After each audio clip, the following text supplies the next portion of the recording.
Hi everyone, welcome to the post-contest discussion of the Codeforces Educational Round 172.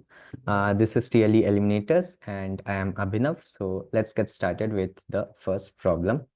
Okay, so first problem is greedy monocarp. So here what we are given is that we have n chest and every chest contains AI coins.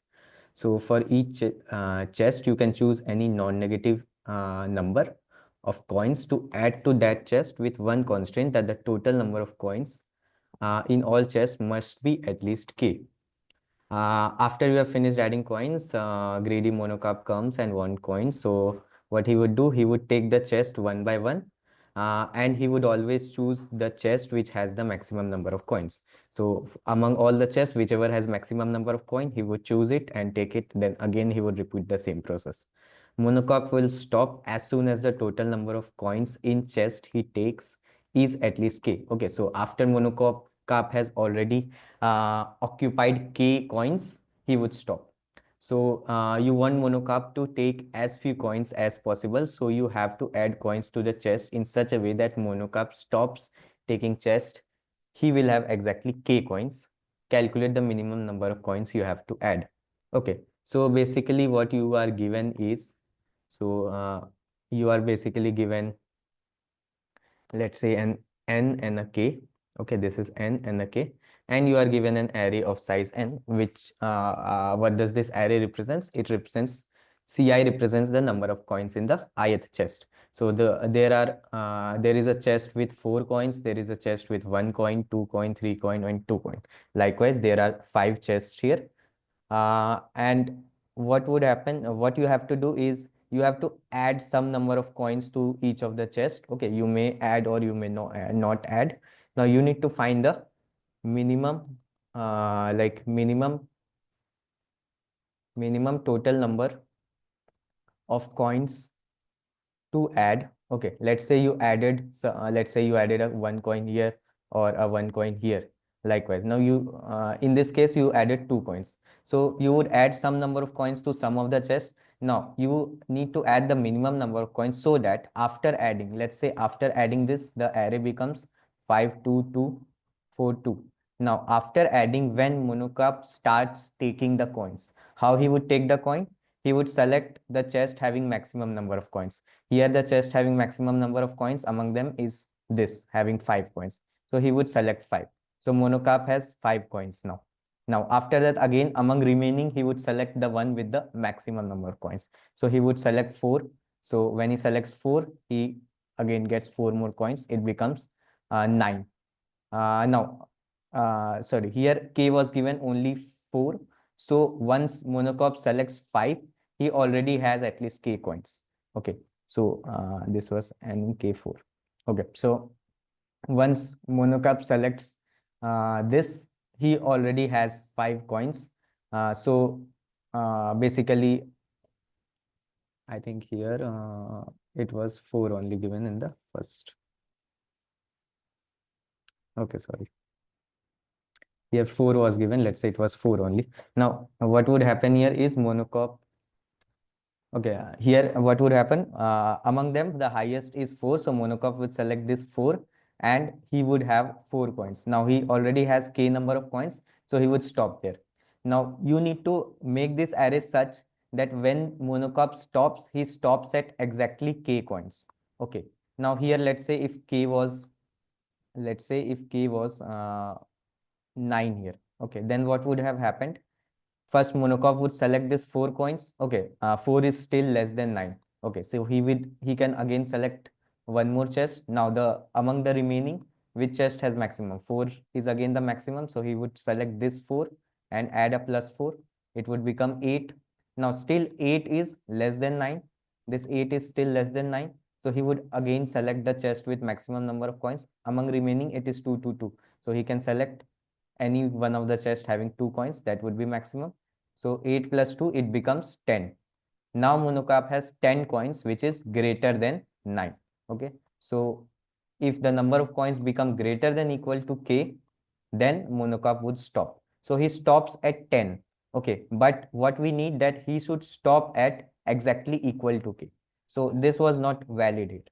Okay, so you need to make sure that he stops at exactly k. Now, how would you add some coins to this array so that, and you need to add the minimum number of coins required so that you end at exactly k, not more than k.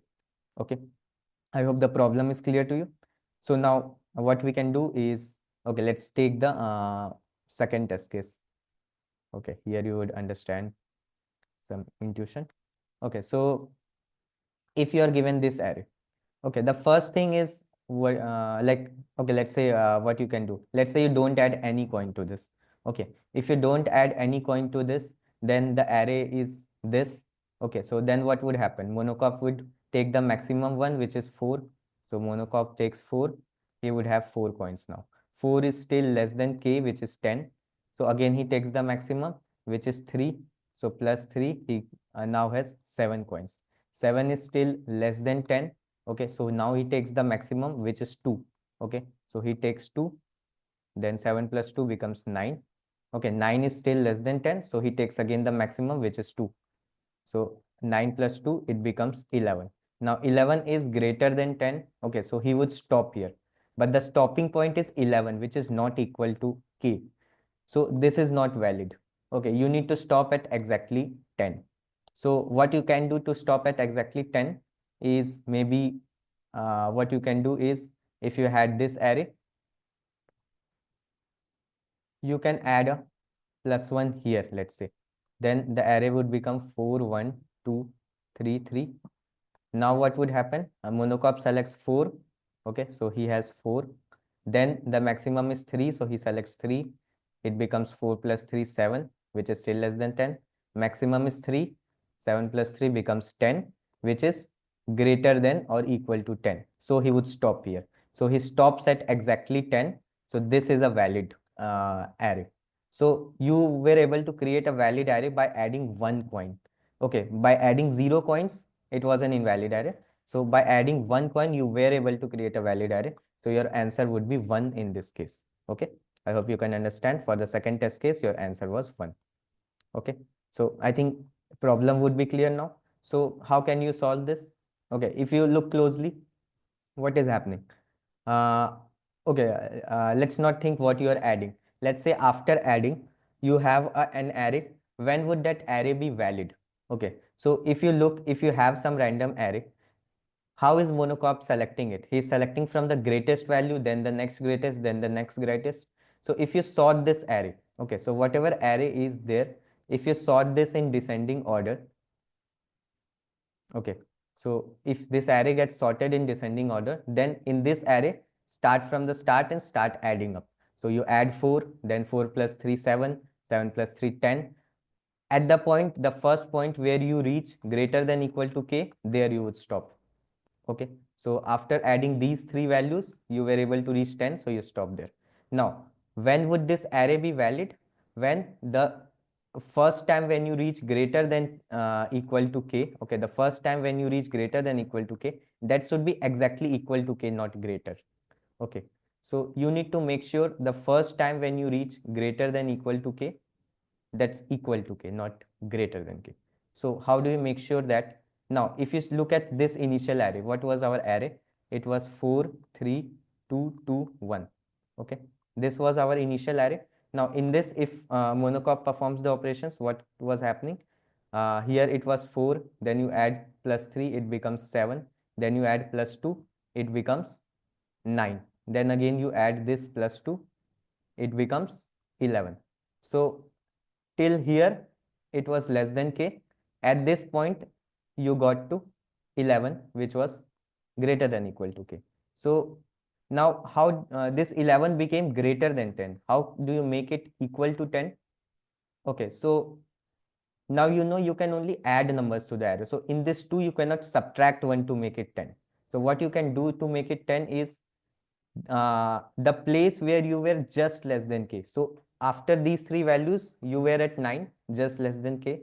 So whatever is the value of this last, okay, instead of moving to greater than equal to k after the next value, what if in this much only you reach equal to k? Okay, so if in this much you were able to reach 9, then if you add plus 1, you would reach 10. Okay, so you can just add a +1 here and you would reach 10. If it was some other random array where, let's say, there was a requirement, okay, when doing the consecutive sum, if the sum just less than k, the sum just less than k, okay, if to become equal to k, there was requirement of 2, let's say, then you can add a +2 to the last element. Now, after sorting, this may go before, okay, but still it won't affect the elements after it. Uh, if this sum is exactly equal to k, now this element, the order of this element doesn't matter. If it goes before that also, uh, it won't affect your answer. You still have consecutive values which sum up to exactly k. Okay, the prefix sums up to exactly k in sorted order. So then you can say that is a valid array. So what you can say, what is your final answer? Your final answer is just find, so basically sort the array. Okay, in sorted array, if you find the first prefix, okay, let's say x is in sorted array, the basically the last I, such that prefix sum of I is less than k. Okay, that you can say. Here 4 was less than k, 4 plus 3 7 was also less than k, 4 plus 3 plus 2 9 was also less than k, but after this 11 become equal to k. So the last index where you were less than k was this index. Okay, this sum. So if the last I were prefix sum, the last prefix sum of I, okay, so x is just this prefix sum of I. Okay, so you would take 9 as your x. So in this case, x was equal to 9. So if x is 9, then your final answer is just k minus x. Okay, how much more you need to add in order to reach k, that's your final answer. I hope that is clear to you. Okay, so I think all of you have written your ideas for this problem. All of them are the same. Yeah, the prefix sum. Okay, the prefix sum just less than equal to k is your x, and your answer is k minus x. Okay. So if you look at the code, how do we find that? Okay, so we'll just sort this array first. Okay, we sorted the array. Okay, we took the input, this was input part, then we sorted the array. Okay, then we started with sum equal to 0 and answer as 0. Now, from the beginning, we would start summing up sum s plus equal to ai. Now, whenever this sum is less than equal to k, we would say that can be a valid answer. So in answer, we store s minus sum. Okay, and as soon as this sum reaches greater than k, we break out. So the last value where this sum was less than k, that would be stored in our answer. Okay, so my answer is always getting updated as k minus s, but the last value where my answer would be updated would be the last value where sum is less than equal to k. That's what we were required. So this way my answer is updated to the value Sir, code is just not less visible. than. Okay, it is not visible. Okay, sorry. Um,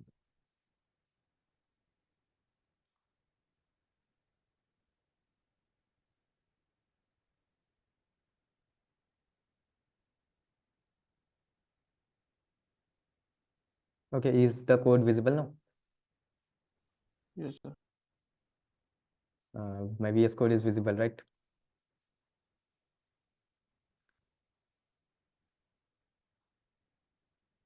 Okay. Okay, so I'll explain the code again. So this was my input part. Okay, so I took the input. Now I sorted the array first. Okay, so we would sort the array. Now what we need to check is the last prefix I, where the prefix I is the sum till I is just less than k. So I take a variable s to calculate the prefix sum. Now s is initialized with 0. Now I start from I equal to 0 till n. I do s plus equal to ai. So in this way, I am just calculating my sum. And if this sum is less than equal to k, I store in my answer k minus s. And once the sum reaches just greater than k, in the else part we go, we'll break out. Okay, so once the sum reaches greater than or equal to k, we break out. So before that, the index at which the sum reaches greater than k and we break out, just before that, in the previous iteration, the sum was less than equal to k, and my answer was updated as k minus s. Okay, so that was my final answer that was required. Okay, this answer is always getting updated from, for I equal to 0, if from the initial sum it's updated to k minus s, but the last update would be at the last place where my uh, sum is just less than k. Okay, so I hope it's clear to you. So we print our answer finally. Okay, yeah,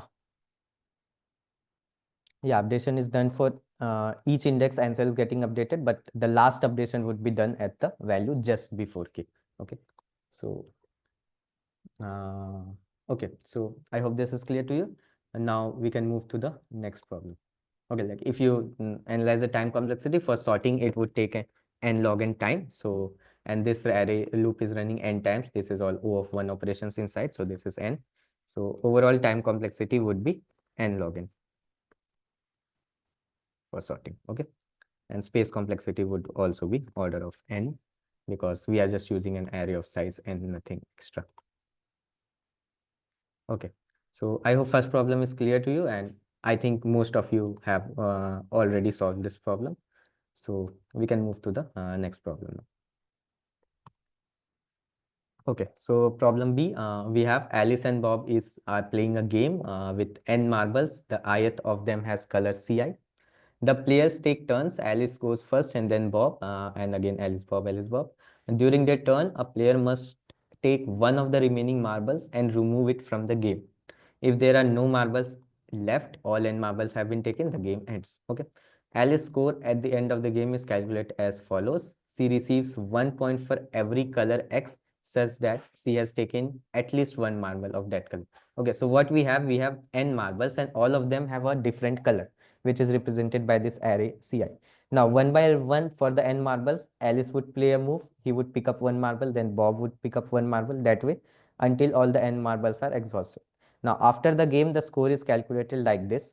So, if Alice, for Alice, the score is only calculated. So, if Alice receives 1 point, okay, the first criteria for score is she would receive 1 point for every color X such that she has taken at least one marble of that color. Okay, so for whichever color, there at least one marble of that color is taken by Alice. So, all the unique colors that Alice have taken, that many points would get added. Now, additionally, she receives 1 point for every color X such that she has taken all marbles of that color. Okay, so if in the game there are 5 marbles of a color C, of color X, then if Alice has taken all the 5 marbles of color X, then she gets 1 extra point for that. Okay, so that's based on these two, the total score of Alice is calculated. Like you can see in this example, Alice takes the first marble, third marble. Okay, the third is taken by Bob, then Alice takes the fifth marble. Second is taken by Bob, Alice takes the fourth marble. Okay, so here if you see, Alice is taking the first, fourth and fifth. These three marbles are taken by Alice and rest are taken by Bob. Now, Alice score would be calculated as, for marble with color 1, uh, this and this, these two marbles have a color 1 and one of them is taken by Alice. So, a +1 for color 1 based on this point. Now, for color 3, okay, both of the color, like among both the colors, one of color 3 is taken, so +1 for that. For color 4, one color 4 is taken, so +1 for that. Now, if you look at the second point, among all color ones, only one is taken, so both the one is not taken, so no point for that. For color 3 also, one of them is taken by Alice, the second one is not taken by Alice. Okay, and for color 4, there is only one color 4 and it is taken by Alice. So a +1 for that. So it becomes 4 point.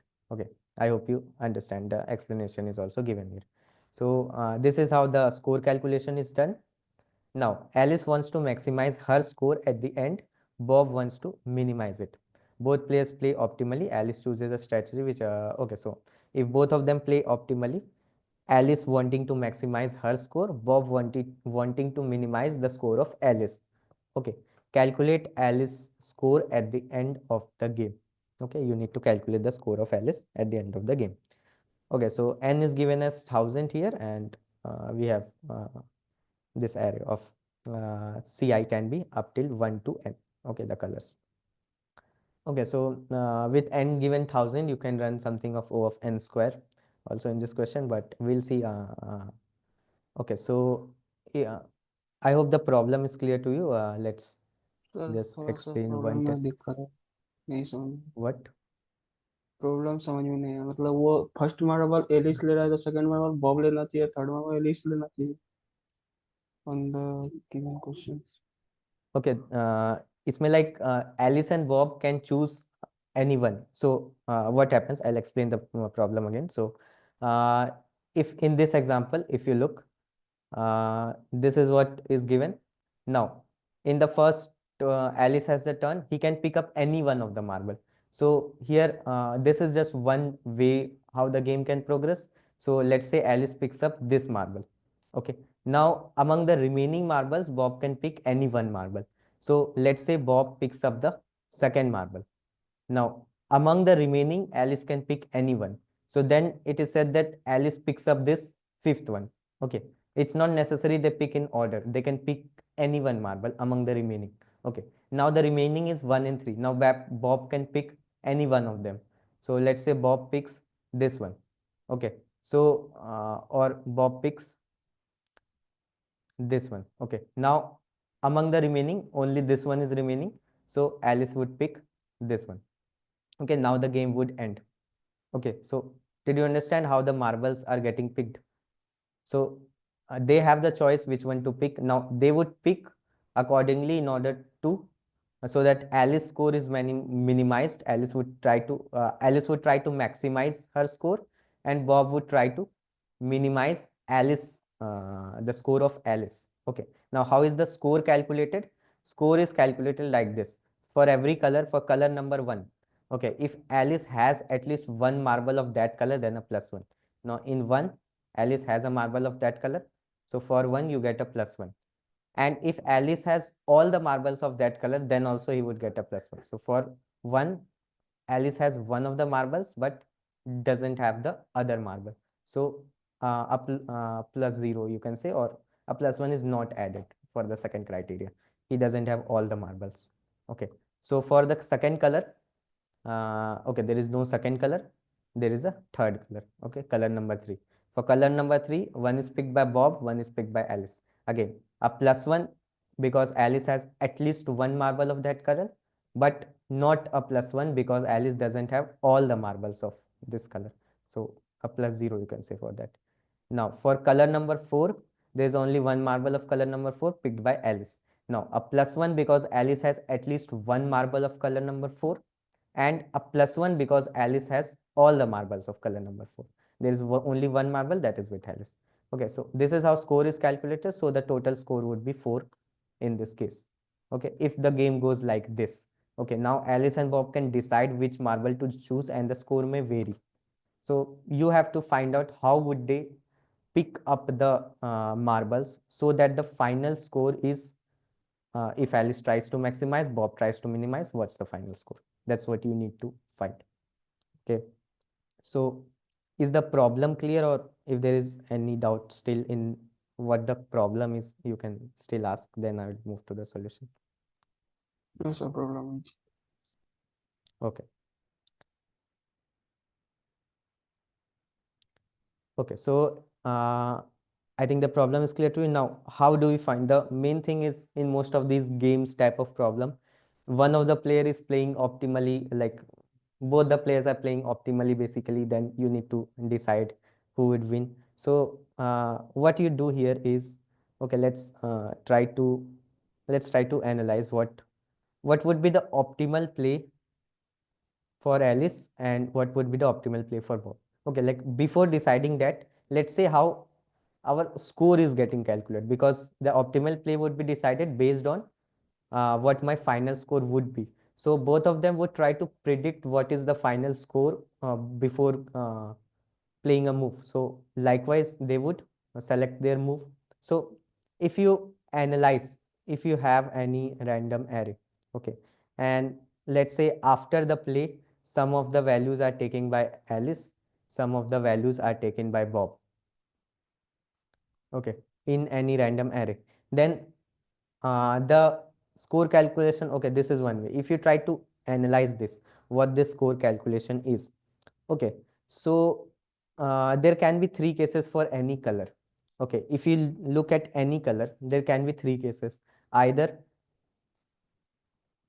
okay, there can be three cases that case one is all of them are, okay, all CI picked by Alice. This can be one case, or all CI picked by Bob. That can be other case, or the third case is some are picked by Alice, some are picked by Bob. So both Alice and Bob are picking some and some. Okay, these can be the only three cases for any color. Either all of them would be picked by Alice, or all of them would be picked by Bob, or some of them are picked by Bob, some of them are picked by Alice. Now, what would be the score that would get added to Alice for this case?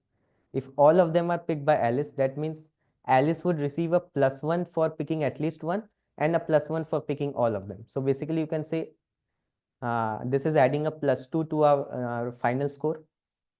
If all of them are picked by Bob, then none of them are picked by Alice, so plus not a +1 for that, and all of them are also not picked. So a +0 to our score, you can say. Okay, nothing would get added to the score if all of them are picked by Alice. And if there is a combination, some are picked by Bob, some by Alice, then you would say a +1 gets added because Alice picked at least one. But again, another +1 won't get added because all of them are not picked by Alice. Okay, so these would be the three cases. So either you would receive a +2, +0, or +1. Okay, now what would Alice try? Alice would try to get a +2. And what would Bob try? Bob would try to get a +0 in order to minimize. Okay, and while trying, if the between case is a +1. Okay, so what we can say is, if you look like more closely, is first of all, what we can say is, if you have this array, first of all, this array can be converted to a frequency array containing the frequency of every color. If you can convert this like this, where f of 1 represents that how many marbles of color 1 are there. F of 2 represents how many marbles of color 2 are there. Okay, like in this case, if you had 1 3 1 3 1, okay, 1 3 1 3 2, okay, if you had this, then f of 1 represents how many marbles of color 1 are there are 2 marbles.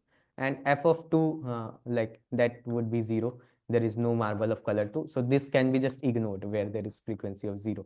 Okay, So and yeah, f of 3, on the yeah, base on the basis of even or odd we can play. even odd, like how on the basis of even odd, if you are If telling. one occurs, then all the play मतलब सभी उसने ले लिया है. अगर Hmm. Even है तो एक एलिस ने लिया होगा, एक बॉब ने लिया होगा फॉर हाँ, श्योर. पर ऑड में अगर 3 है, तो लाइक ये फॉर कैसे दिस जरूरी है? For this hmm. we choose one for means Alice को सिर्फ वन ही पॉइंट मिलेगा because second one is picked by Bob and third one picked by Alice. But ये लाइक जरूरी नहीं है ना, because they can decide which one to pick. तो ऐसा हो सकता है कि, मतलब ऐसा तुम अगर बोल रहे हो कि फर्स्ट वाला Alice, second Bob, then Alice, then Bob, then Alice, ऐसा तो जरूरी नहीं इस ऑर्डर में ही होगा हमेशा. लाइक ये बोलना चाह रहे हो क्या, या फिर? No. I am telling that this one is मतलब वन की फ्रीक्वेंसी अगर दो है तो फ्रीक्वेंसी वन की दो है तो मतलब एक वो ले लेगा वन वाला पार्ट और दूसरा वन वो ले लेगा बॉब वाला क्योंकि वो बॉब को तो एलिस का मार्क कम करना है ना हाँ, तो इसलिए. वही है लाइक, ओके ठीक है, we will look at that whether that Wherever would work और frequency is not, more than but one, only 1 point only Alice will get maximum या for that. ओके. या Okay, what you guys are saying, that's the final answer. We'll come to पर that. मतलब Okay, जो भी but if you frequency 1 वाले नहीं है उसमें सब Alice को मिल ही जाएगा for sure. देखो, जिसकी भी पहले, frequency 1 नहीं है. but how do you like say by surety that वो मतलब वैसे because what I'm telling, if you look at the Okay. game initially, Okay. what is there, if you have, okay, what I was writing here is f of 3 represents the frequency of 3, which is 2 here. F of 4 represents the frequency of 4. Okay, here there was 4. Okay, which is 1 here.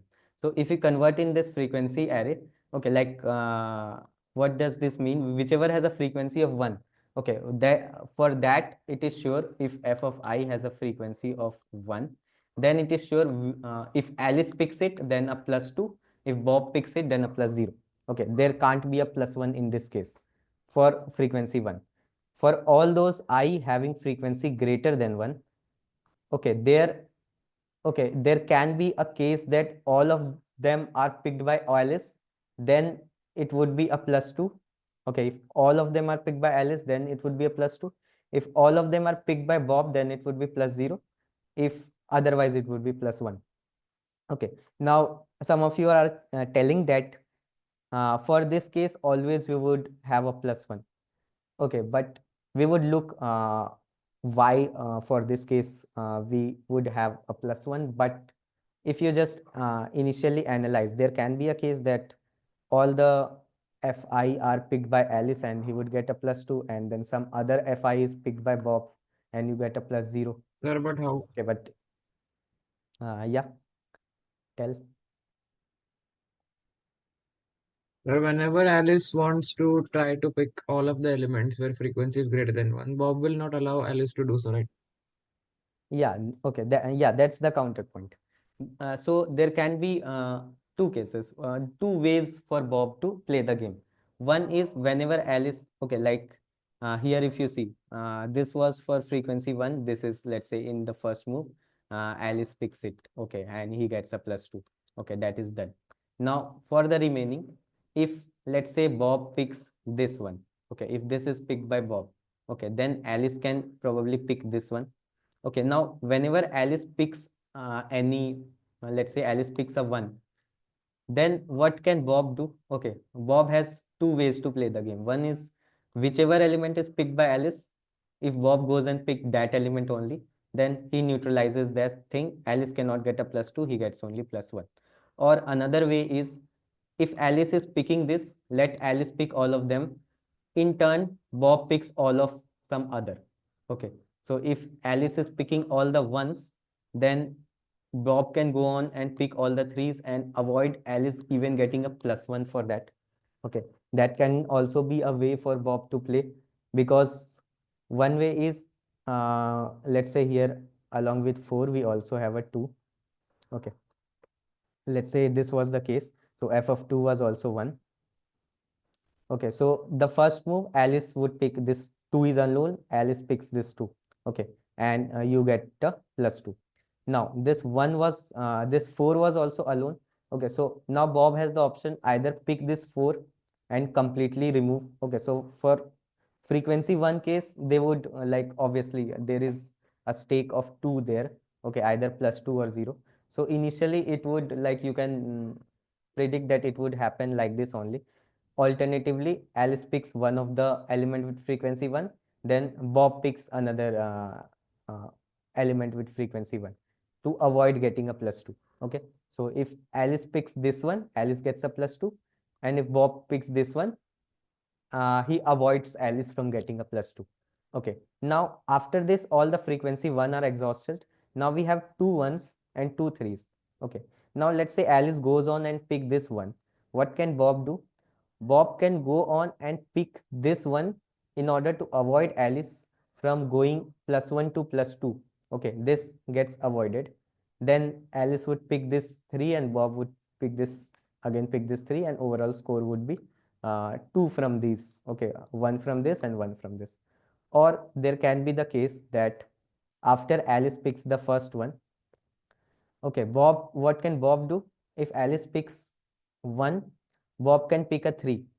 Okay, and then if Alice picks another 1 and makes a plus 2, then Bob can pick this 3 and avoid even a plus 1 for 3. So in this case also, you get a total 2 only in your score. In the previous way of playing also, you were getting 2 only. Okay, so both of them are valid. Now how do you decide like but Alice would also try to maximize her score.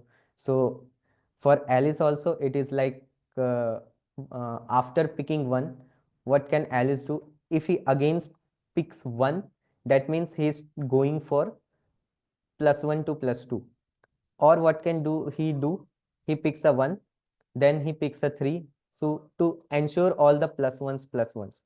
Okay, he can ensure all the +1 first, and then if there is availability to pick all of them, then he can pick all the to go from a +1 to a +2.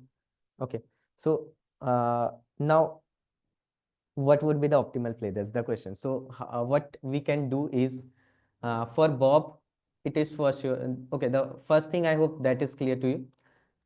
For frequency 1, okay, we would have something like this, that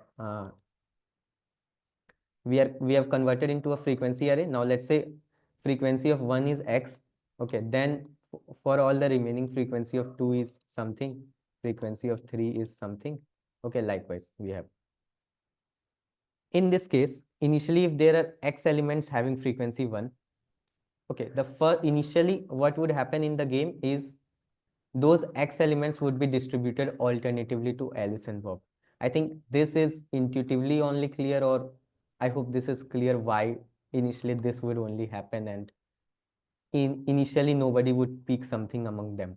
Because if someone is picking something among them, he is just going for a score of +1. But if someone picks from this, he is going for a score of +2.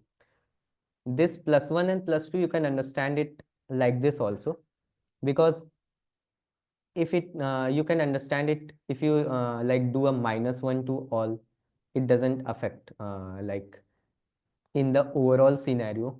If for every I, for every color, instead of 2, let's say we say 2 is same as +1, 0 is same as -1, and 1 is same as 0.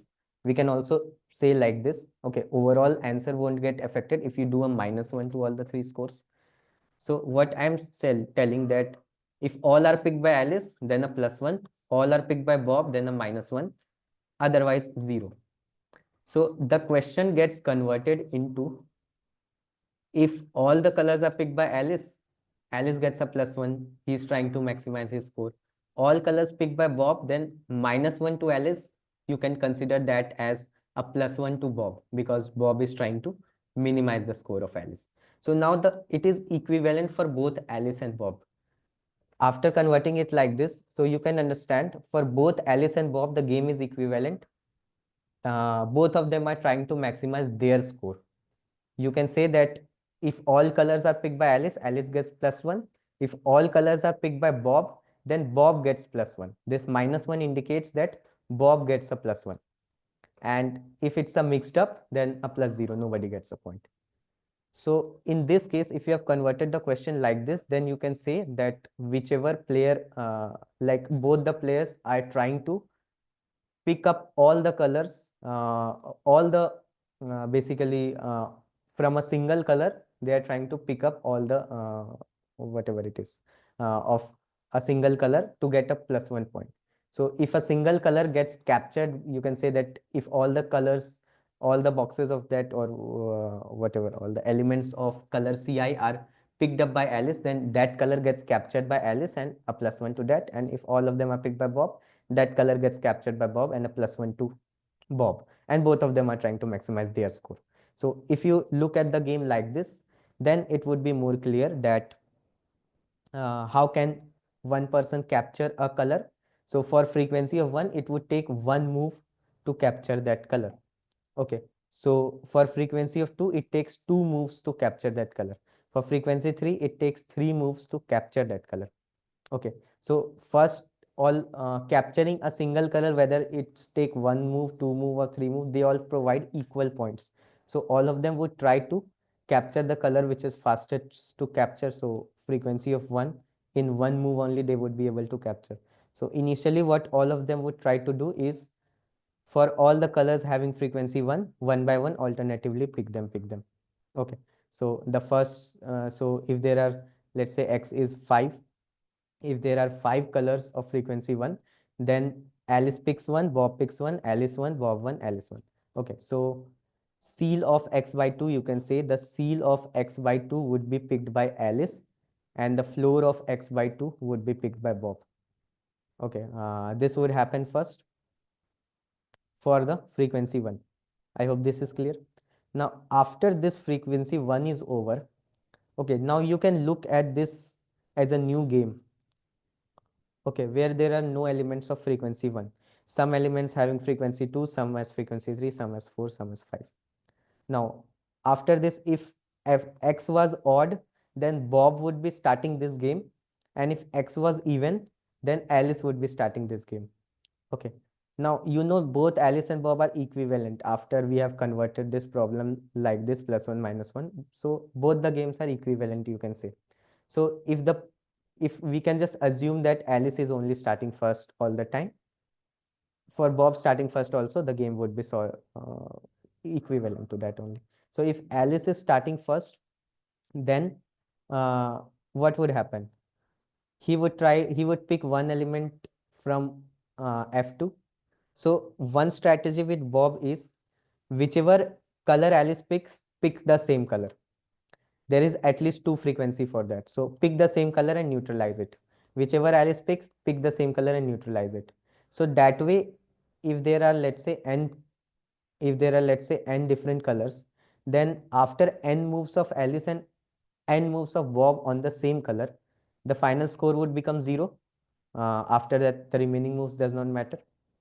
So like 0 in the net score. I'm talking about the net score. Okay, not the +1, but I'm talking about the +0. Okay.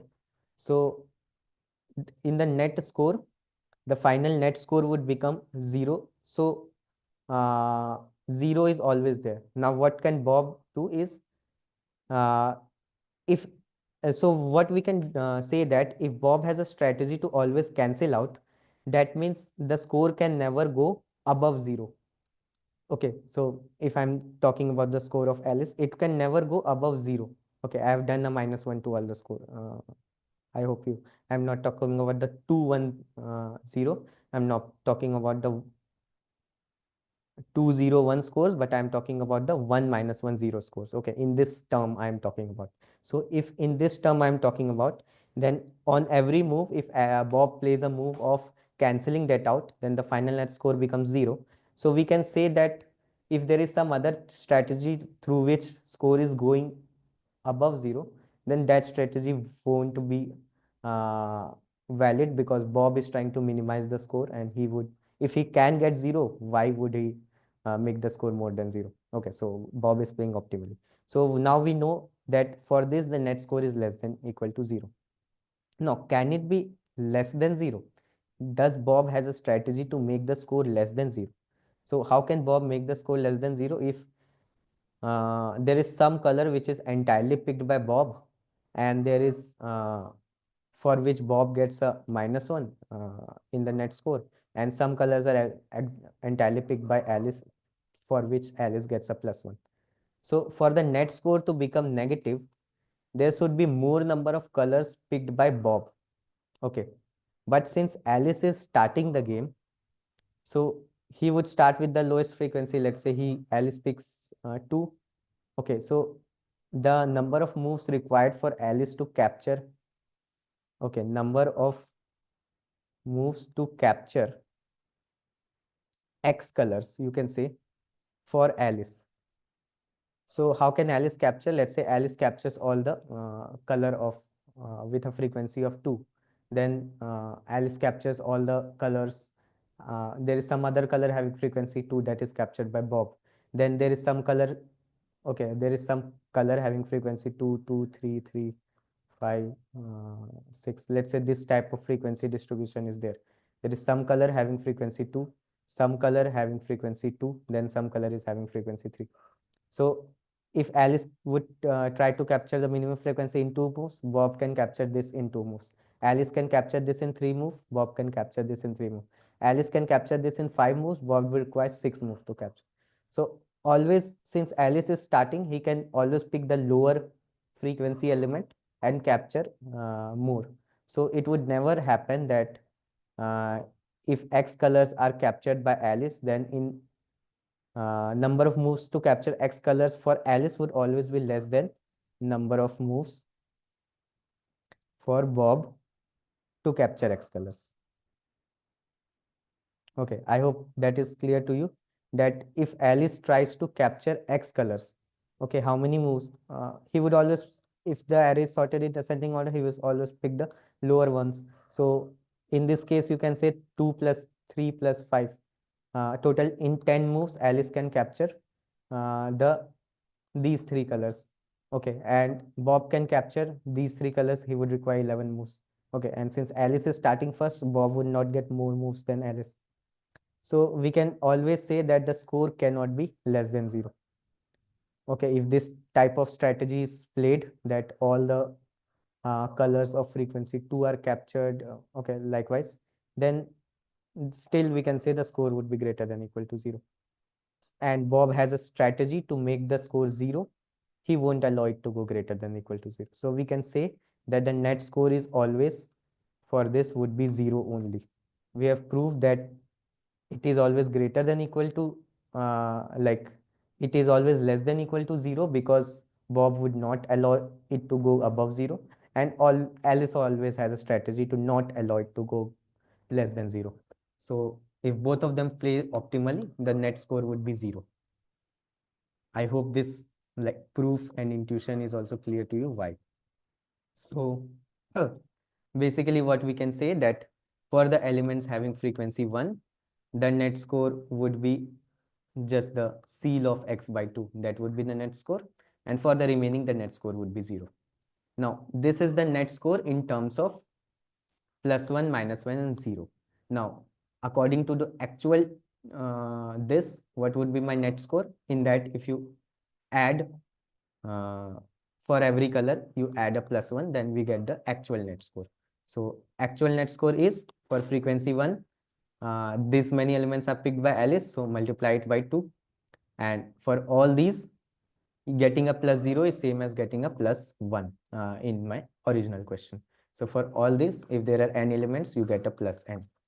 Okay, so I can say that my final answer is, okay, whatever is the number of elements having frequency 1, okay, f1 represents the number of elements having frequency 1 divided by 2, the seal of that, multiplied by 2, plus for all the remaining elements, okay, for all the remaining colors, okay, number of elements having frequency 2 plus number of elements having frequency 3, okay, or you can say the number of remaining colors, okay, for all of them you get a multiply by 1.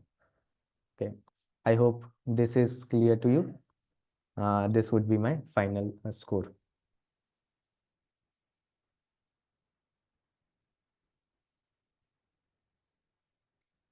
Okay, I think it's clear to everyone. So what we would do, let's look at the code. Okay, what we did for all the, I took the input, okay, sorry, this is for B. So what I did, I took the input and I created this frequency array along with taking the input, frequency of AI plus plus. Okay, so this would store the frequency of every color. Okay, so here this frequency of I stores the frequency of color I. Okay, not this F that I was telling. Okay, this F1 represents the number of colors having frequency 1. Okay, so here this frequency I that I have written is frequency of color I. Okay, now among this, in this frequency I, all those colors having frequency 1, if you add them up, then you get the F1. Okay, I hope that is clear to you. So this is the number of elements like for color I, the frequency of color I is represented by that. Okay, now I go to like every color. So the CI is from 1 to n. So I go to every color. If the frequency of that color is greater than 1, then for all those colors having frequency greater than 1, we add a +1. So I do answer plus plus. For all those having frequency 1, I maintain their count. Okay, so in C, I count all those elements having frequency 1, all those colors having frequency 1. Okay, And then my final through this I've already calculated this part in my final answer for all the colors having a frequency more than 1. A +1 is already added. Now for there are C number of elements having frequency 1, so C by 2, like if you're dividing by 2 and want to do a seal, you can do C plus 1 by 2. So this is seal of C by 2 into 2. Okay, this gets added to your answer, and this is your final answer. I hope that is clear to you.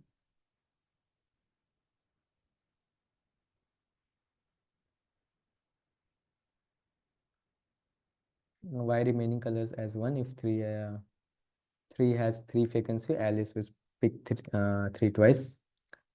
Okay, that's what I explained here. If you look closely, that if something has a frequency 2, something has frequency 3, like there can be one way for Bob to play the game. For every element, if Alice picks a 3, then Bob also picks a 3 and cancel out. Okay, so through this we can say that the score would Bob would never allow the score to go more than +1 for every element. Okay, so and same way Alice would not allow the score to go less than +1 for every element, because you can understand he can pick always the if the game is like that, all the elements of frequency to pick by Bob, all picked by Alice, all picked by Bob, all by Alice, all by Bob, then it would never happen that number of elements picked by Bob is greater, then only it can go negative. Okay, so by this way, like you can maybe rewatch it if you didn't understand. By this way, we were able to prove that the score would neither be in the net when I subtracted 1, the score would neither be more than 0 nor less than 0.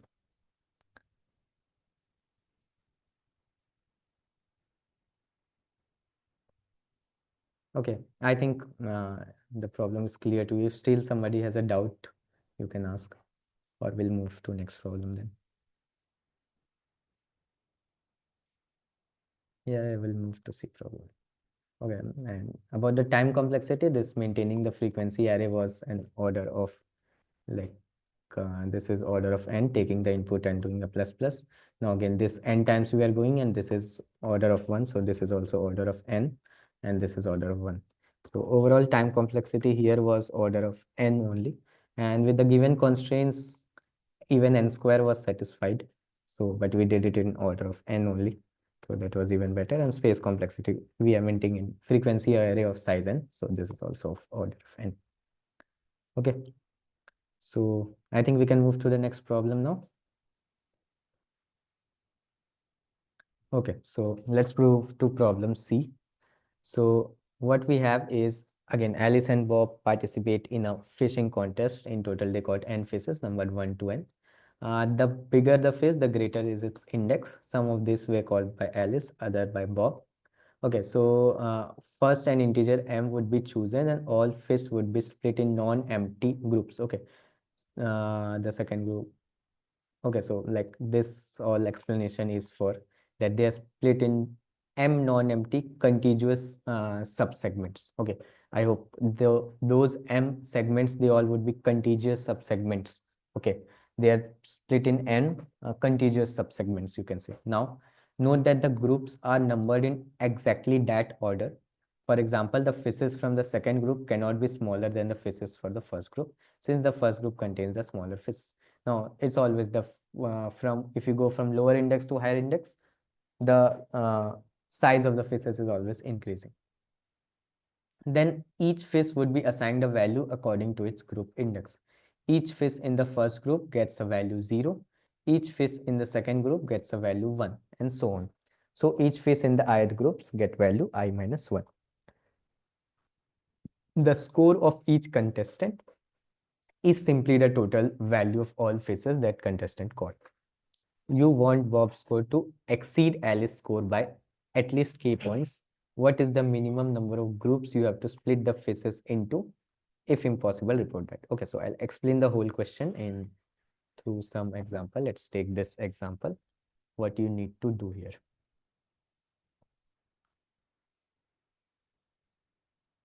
Okay, so what you are given is you are given a n, a k, and a binary string of n size n.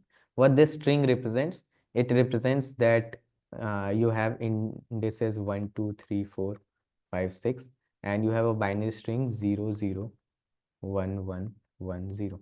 Okay, so if you have this binary string, it represents, like, you can represent the sizes by this index of 1, 2, 3, 4, 5. It's given that as you move, as you go up, the sizes keep increasing. Okay, so you can say that these are the sizes. Now you need to what you need to do is, what does this represent is, a 1 represent that this fish is with Bob. Okay, so everywhere where we have 1, this and this are with Bob, and wherever we have 0, these are with Alice. Okay, now once you so this binary string just represents that. Now after that, what is done is, among in this sequence, this has to be divided into m subsegments. Okay, let's say we divide it like this, here and here. So this is one subsegment, this is another, this is another. So if for m equal to 3, we can, this is one possible division, that we are dividing it into, like this, we can divide it into 3 segments. Okay, so this would be the first segment, second segment, third segment. Now all these segments get some score. Okay, so the first segments get a score 0, second segment gets a score 1, third segment gets a score 2. Okay, so let's say in this case, the first segment gets a score 1, the second segment gets, first segment gets 0, second gets 1, the third segment gets 2. Okay, this is the score assigned to the segments. Now the final score would be for Alice, whatever fishes are with Alice multiplied by the score of the segment. So for this, Alice has these 3 fishes. Okay, so for this fish you get a +0. For this fish you get a +1, which is the score of this segment. For this fish you get a +2. Okay, so like in this case, you can say the score of Alice here would be, for this a +0, for this a +1, for this a +2. So a total of 3. Now what is the score of Bob here? Okay, the score of Bob would be, for this for these 2 fishes, Bob gets a score of 1. Okay, and for this fish he gets a score of +2. So in total, a +1 for these 2 fishes and a +2 for this fish. So Bob gets a score of 4. Now what you need to do is, you need to make sure that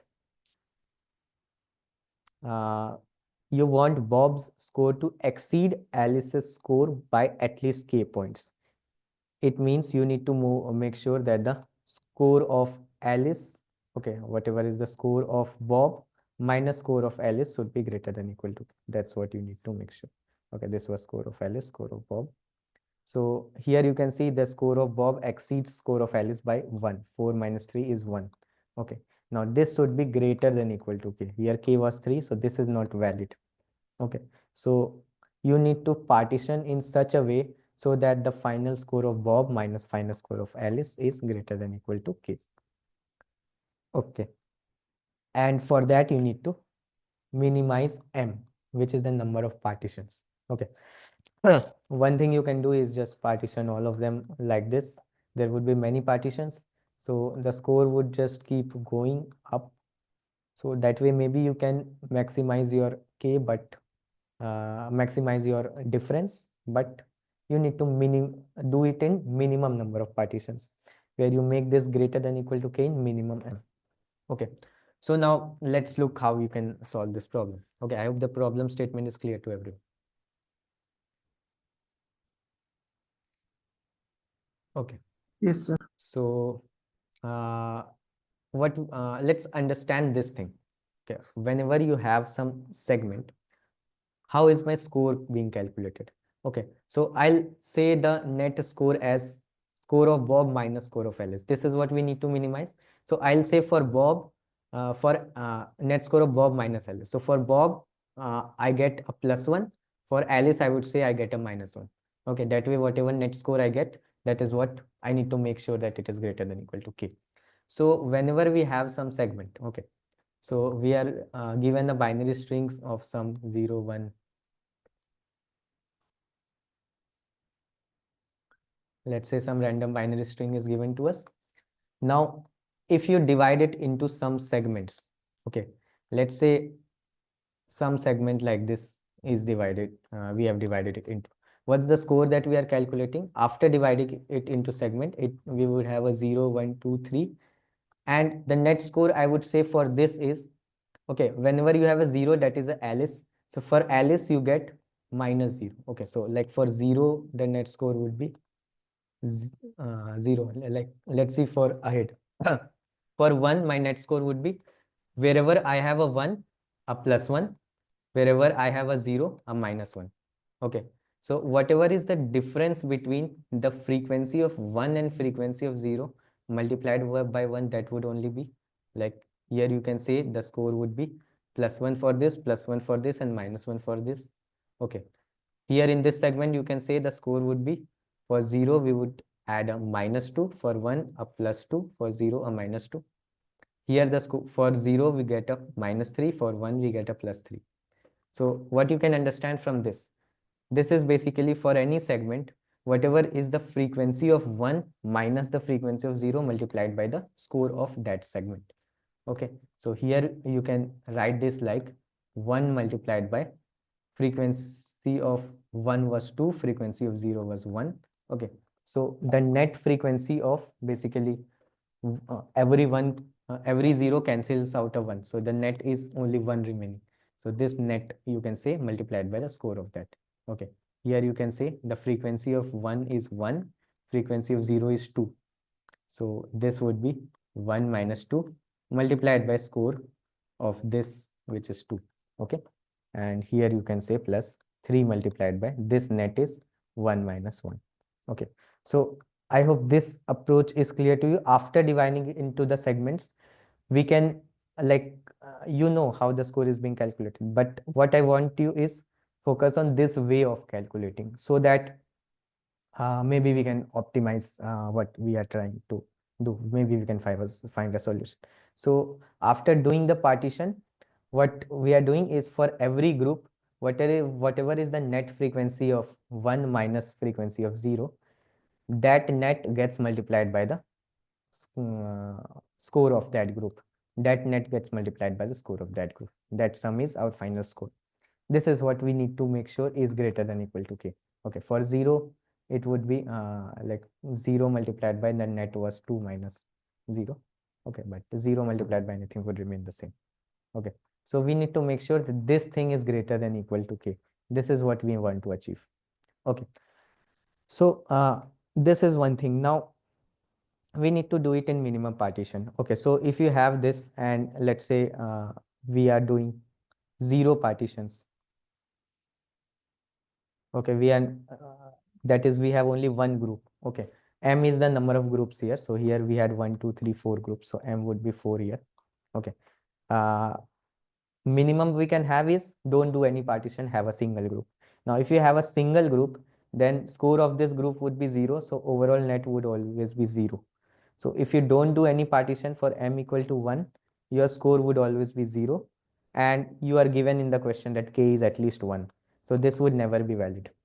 So one thing you are sure that you need to do at least one partition. Okay, so one thing is sure that at least one partition is needed. So at least two groups are at least needed. Okay, let's say you do one partition.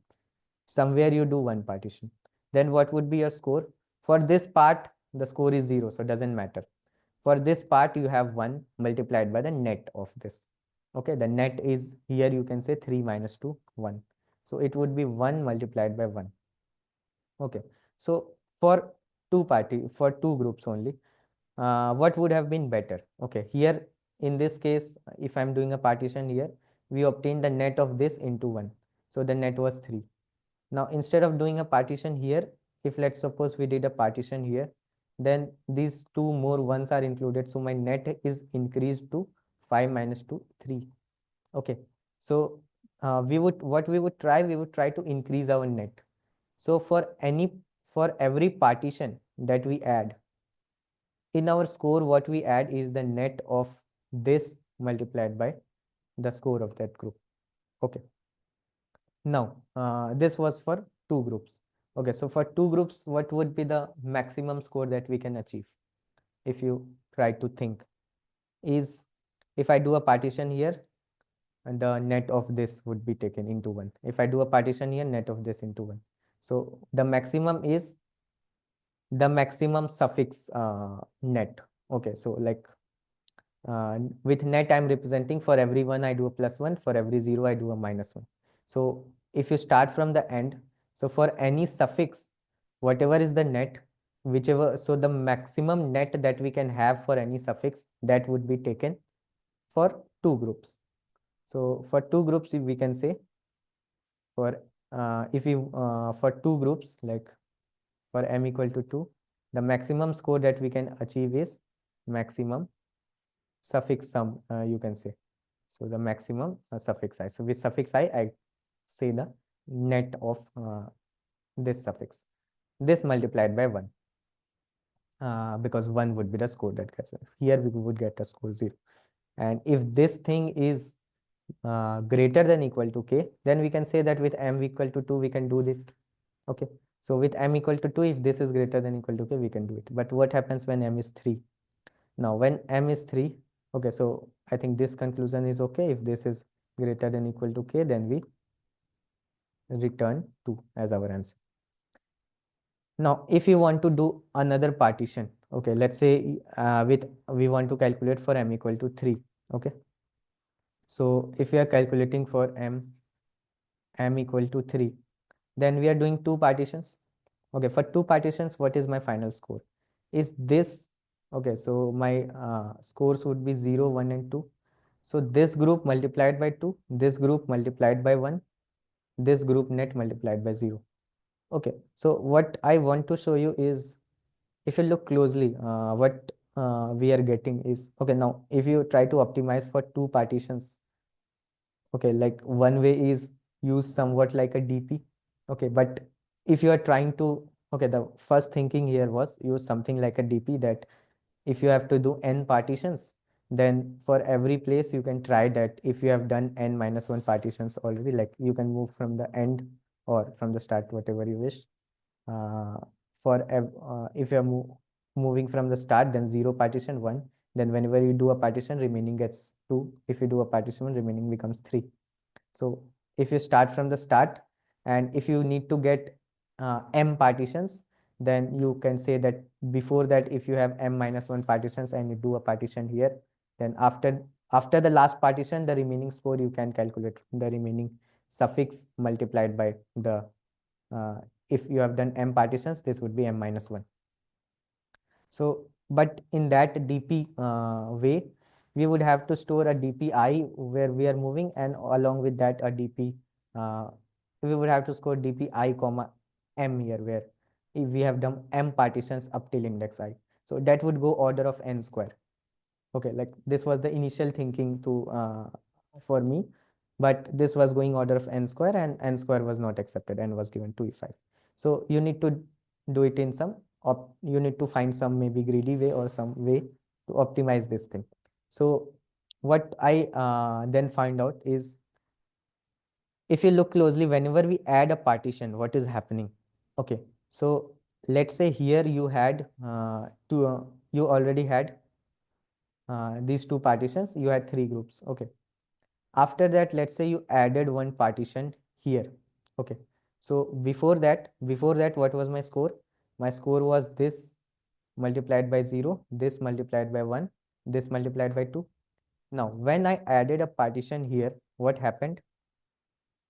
Now my score became this multiplied by 0 is still there, but now it is this thing multiplied by 1, this thing multiplied by 2, and this thing multiplied by 3.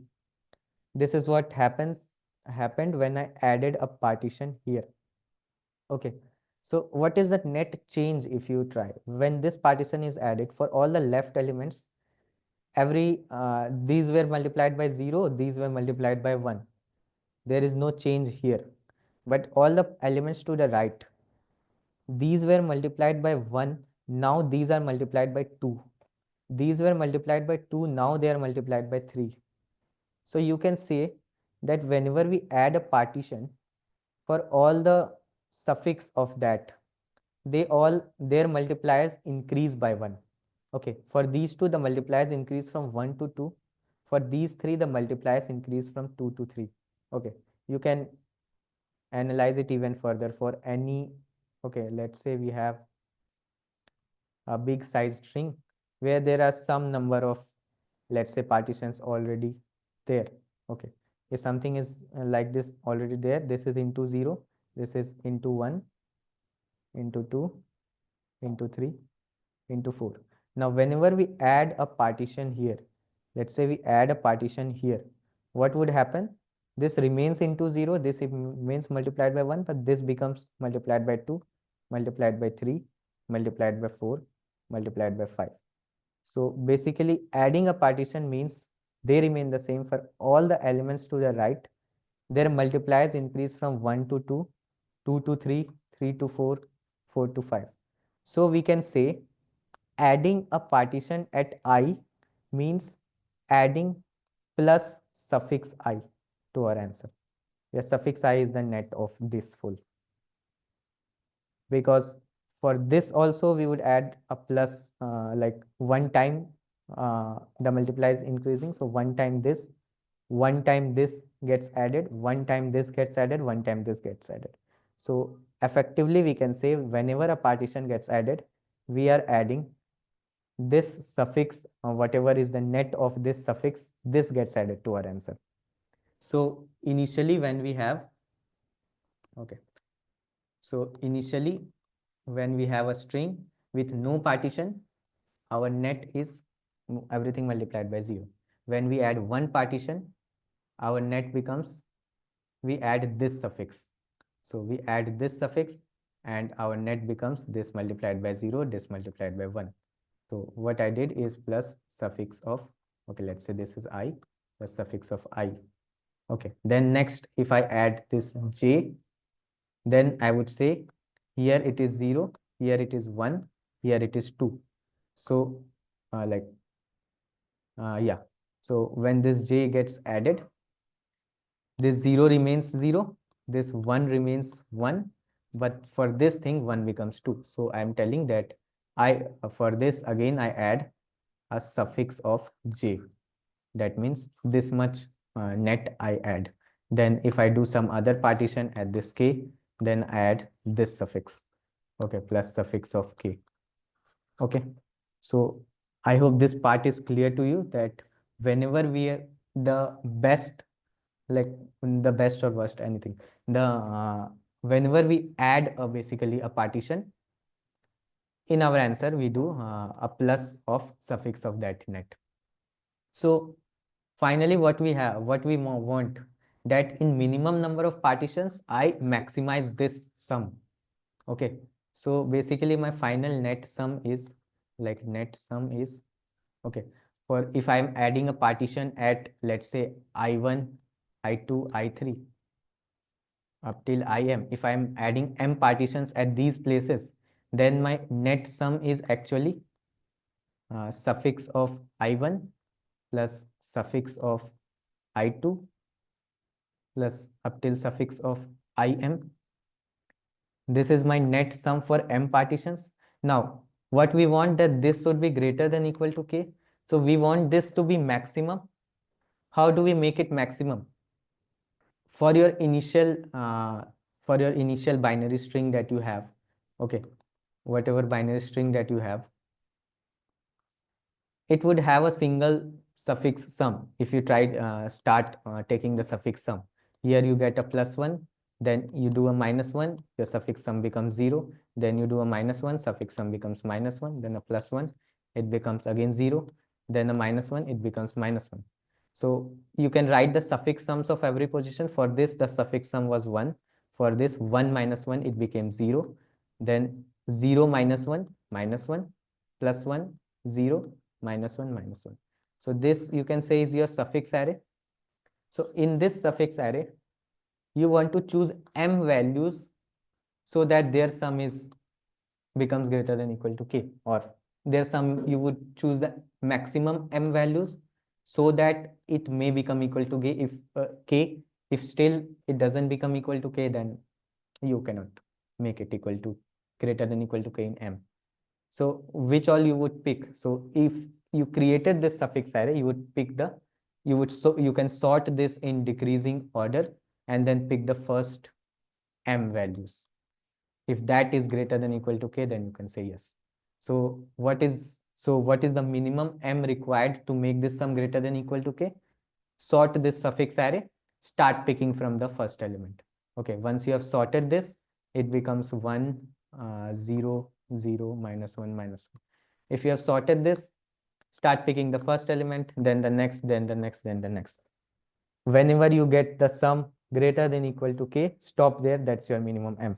If till the end you cannot make the sum greater than equal to k, you print a minus 1, that you cannot make it. I hope the logic is clear to you now.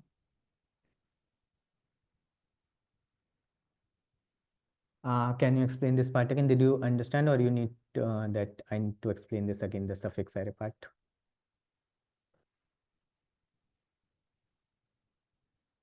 Okay, net sum. Okay, what I was telling is, if you have any string and some number of partitions are already done, then whenever you add a partition, basically you are adding the net suffix of that. Okay, is this part clear? Because with the red partitions already there, you had these multipliers. When this blue partition got added, for these elements multiplied remain the same, but for this element it increased from 1 to 2, for this 2 to 3, for this 3 to 4. So basically you can say the net effect of adding this blue partition was adding this net sum. Okay, so I think this part is clear. Yes, it double suffix sum. Okay, so if this is clear, that what is the net effect of adding a partition is adding this suffix. Okay, so in general, what we can say, that for a string, there, if I'm doing m partitions, that means there would be some m indexes where I'm doing the partitions. Now you cannot do a partition 2 times. Okay, like if there is an index I and this is I plus 1, in between them, if you are doing the partition, then you cannot again do this partition. Okay, so for every index, you can say that you would select, if you have to do m partitions, you would select m different indices. Okay, so if I am writing I here, I mean that I is the index just after this partition. Okay, or I is here. If I am writing j here, it means j is the index of, okay, if I am doing partition here, the index of this is I, index of this is j. Okay, so that's what I'm representing. I'm doing a partition here, then index of this is k. So if I have done these 3 partitions, let's say at index I, j and k, what is my final net sum that I get? Initially my net sum was 0. When I added this partition I, this suffix I got added to my answer. When I added this partition j, suffix j got added to my answer. When I added this partition k, suffix k got added to my answer. So I can say my net sum was suffix I1 plus suffix I2 up till suffix IM if I have done m partitions. Is this net sum clear?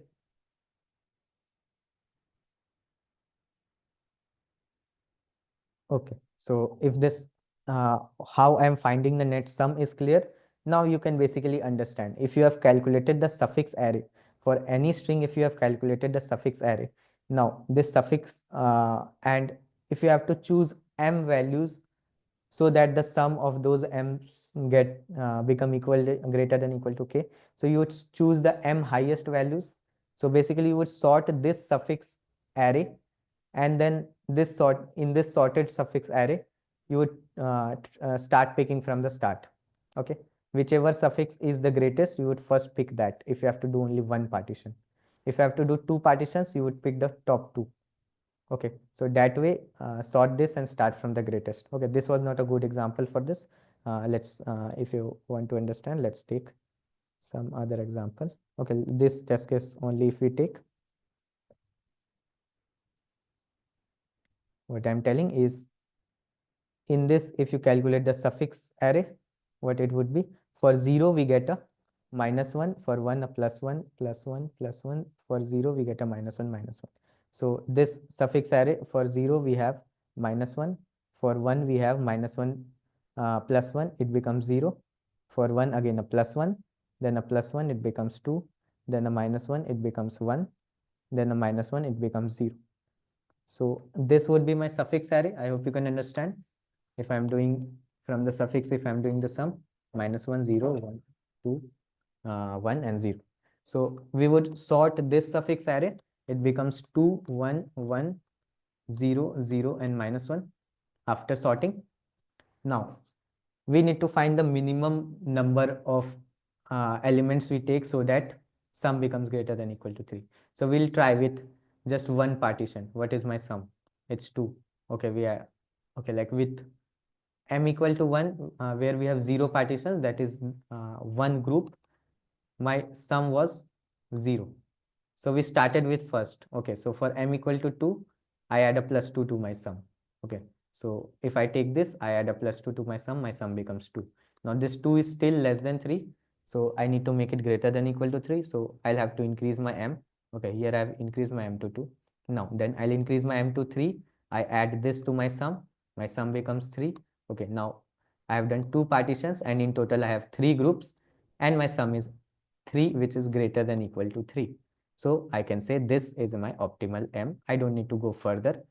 In m equal to 3, I can do the partitions optimally to obtain this greater than equal to k. So my answer would be 3 here. For this test case, you can see the answer was 3 here. I hope it is clear to you now.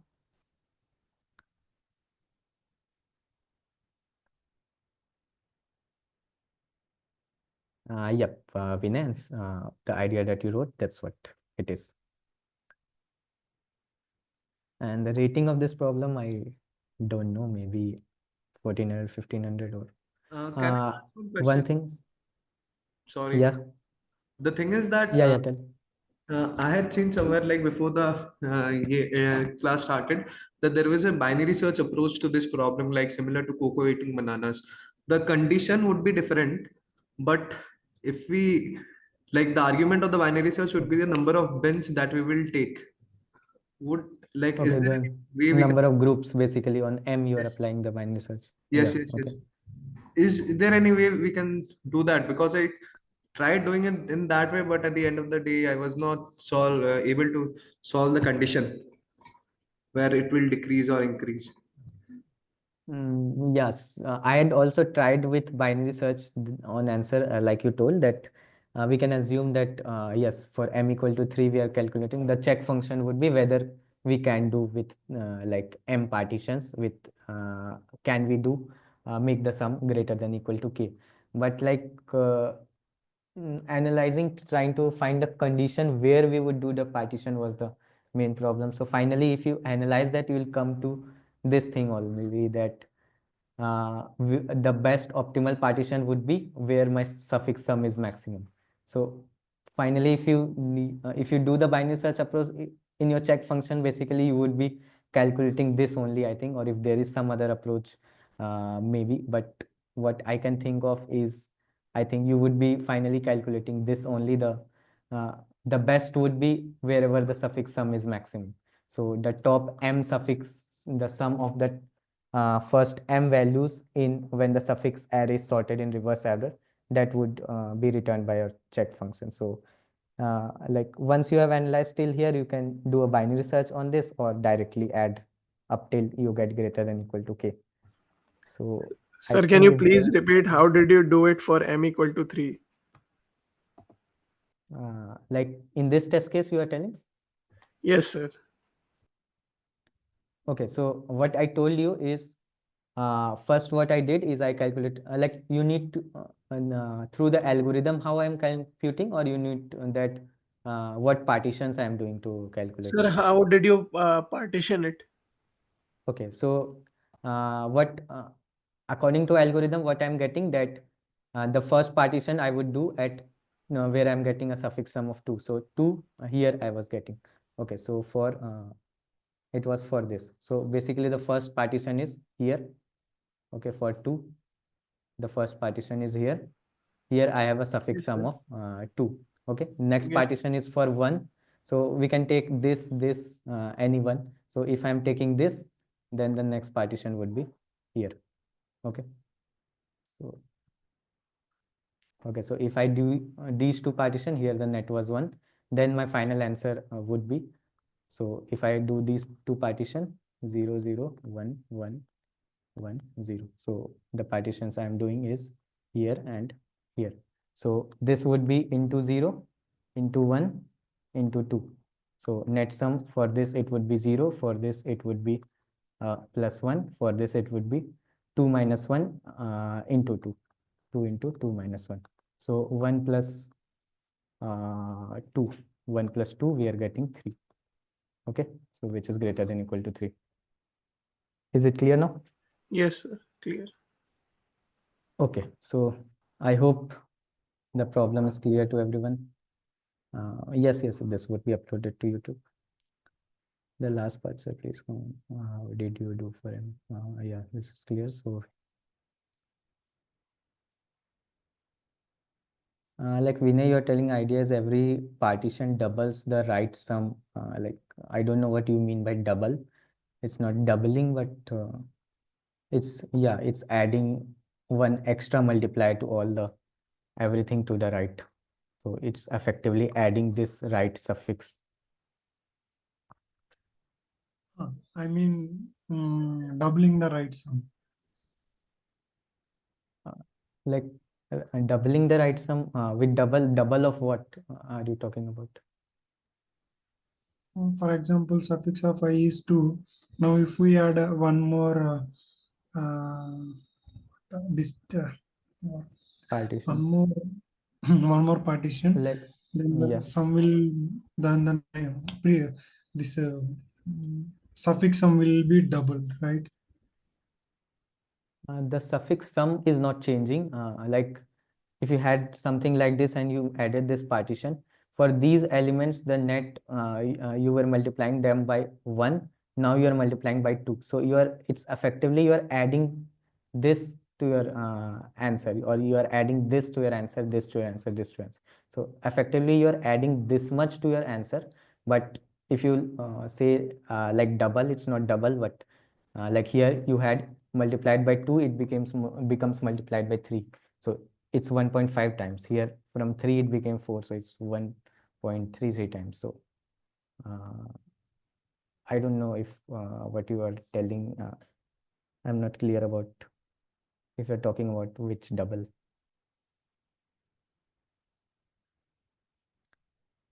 Did you get this part, that whenever I'm like I'm not changing the suffix sum, that's the thing.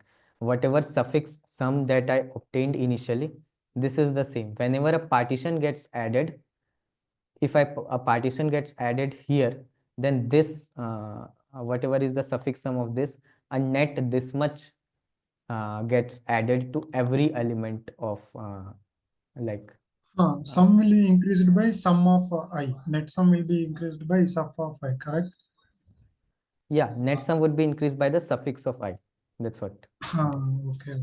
That's what I actually wanted to know. Okay. Yeah. Okay, so I hope it's clear now. Is there any more doubts? We can look at the code then. It would be pretty simple now. We just need to compute the suffix sum initially.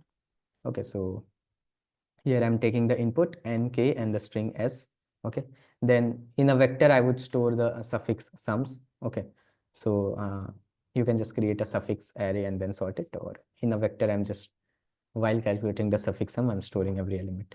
So I run a reverse loop. Okay, like this is a loop from I equal to n minus 1 to 0. Okay, so I run a loop from n minus 1 to 0.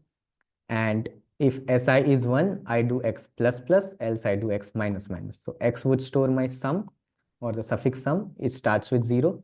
So for every 1, I add a plus 1. For 0, I add a minus 1. Okay. So, and then in my vec, I push back x. So I push back all the suffix sums from n minus 1 to 1. For I equal to 0, I am not pushing back. Why? Because if I have an array like this where I'm indexing it with 0, 1, 2, 3, 4. Okay, I can make a partition 1. So for that, I'll say suffix sum of 4. Here partition would be suffix sum of 3. This partition would be suffix sum of 2. This partition would be suffix sum of 1. But if I'm writing suffix sum of 0, it would mean this partition. You cannot do this partition. There is nothing to the left. Okay, so you would only take the suffix sums of from 1 to n minus 1. Okay, so only for I greater than 0, I am pushing it into my vector. Okay, then I'll sort my vector in decreasing order. This R all just means vec dot R begin comma vec dot Rn. So I'm sorting the vector in decreasing order. Okay, then I start with sum equal to 0 and my answer equal to 1. Okay, answer is my M. Okay, so I start with M equal to 1 and sum equal to 0. Okay, then for every element in vec, it is sorted in decreasing order. I add that value to my sum and increment my answer. If the sum becomes greater than equal to k, I print my answer and return out. My job is done. If even after iterating through this, my sum never became equal to k, then I'll print a -1. Okay, so I hope code is also clear to you. It was pretty simple. Okay, so if you look at the time complexity, this is input part. Then this is a loop of size n, and these all are order of 1 things. So this is order of n. This sorting would take an order of n log n time. This again, vec has n elements at max, and this is all constant time operations. So order of n here. So overall time complexity you can say is order of n log n. And space complexity would also be order of n only, because you are using a extra vector of size n max and an array of size n. Okay, so can we move to the next problem, or if you have any doubts, please quickly ask.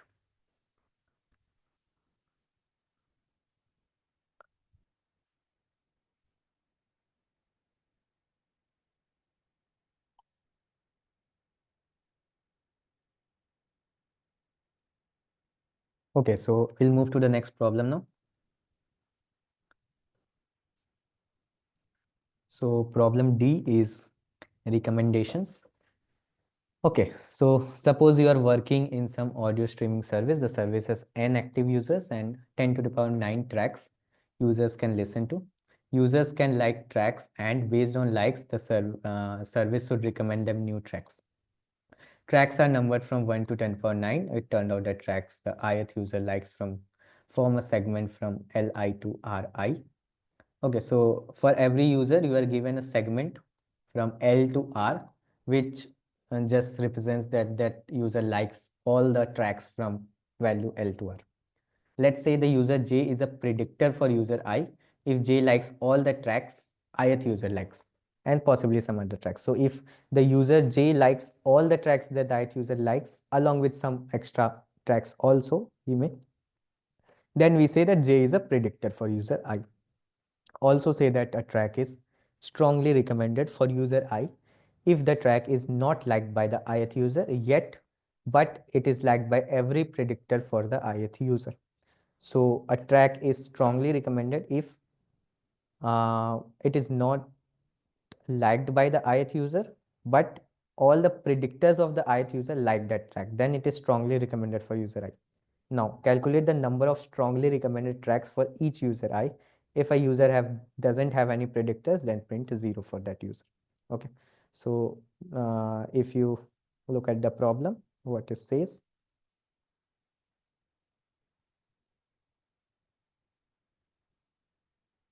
Okay, so we are given n, and then so there are n users. For every user we are given an Li and a Ri. Okay, so this represents that the first user likes the track from 3 to 8, second likes the track from 2 to 5, third likes the track from 4 to 5. Okay, so I think we can represent it in a number line, that where we have from track number 0, 1, 2, 3, 4, 5, 6, 7, 8.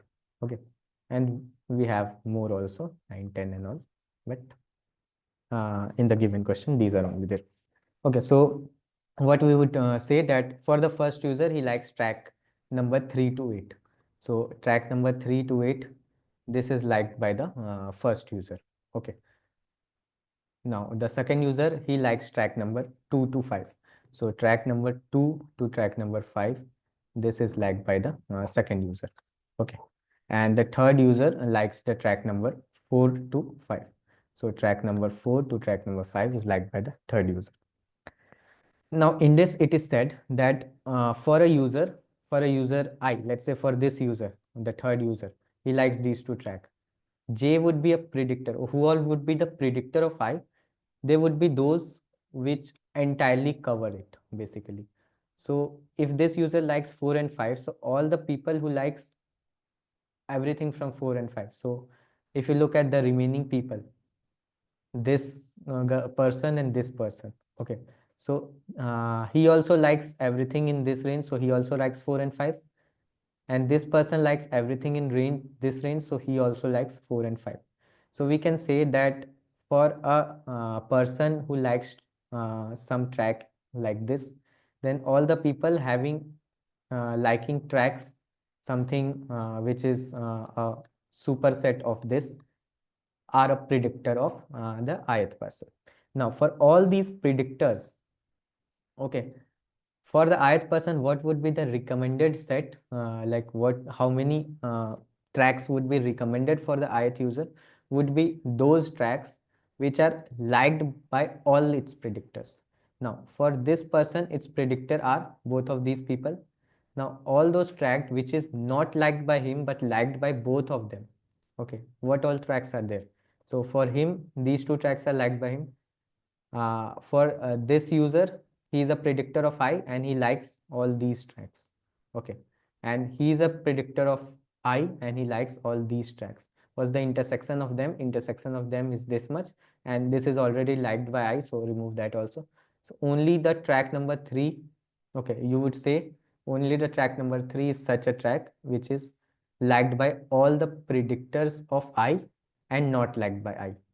So for this person 4 5, you would say that for him your answer would be 1. There is one track which is 3 which is recommended for this person. Okay, now if you look at this person, this red person, for the red person, who all are predictors of the red person? Okay, there is no person who likes all the tracks which red likes. Okay, these are not its supersets.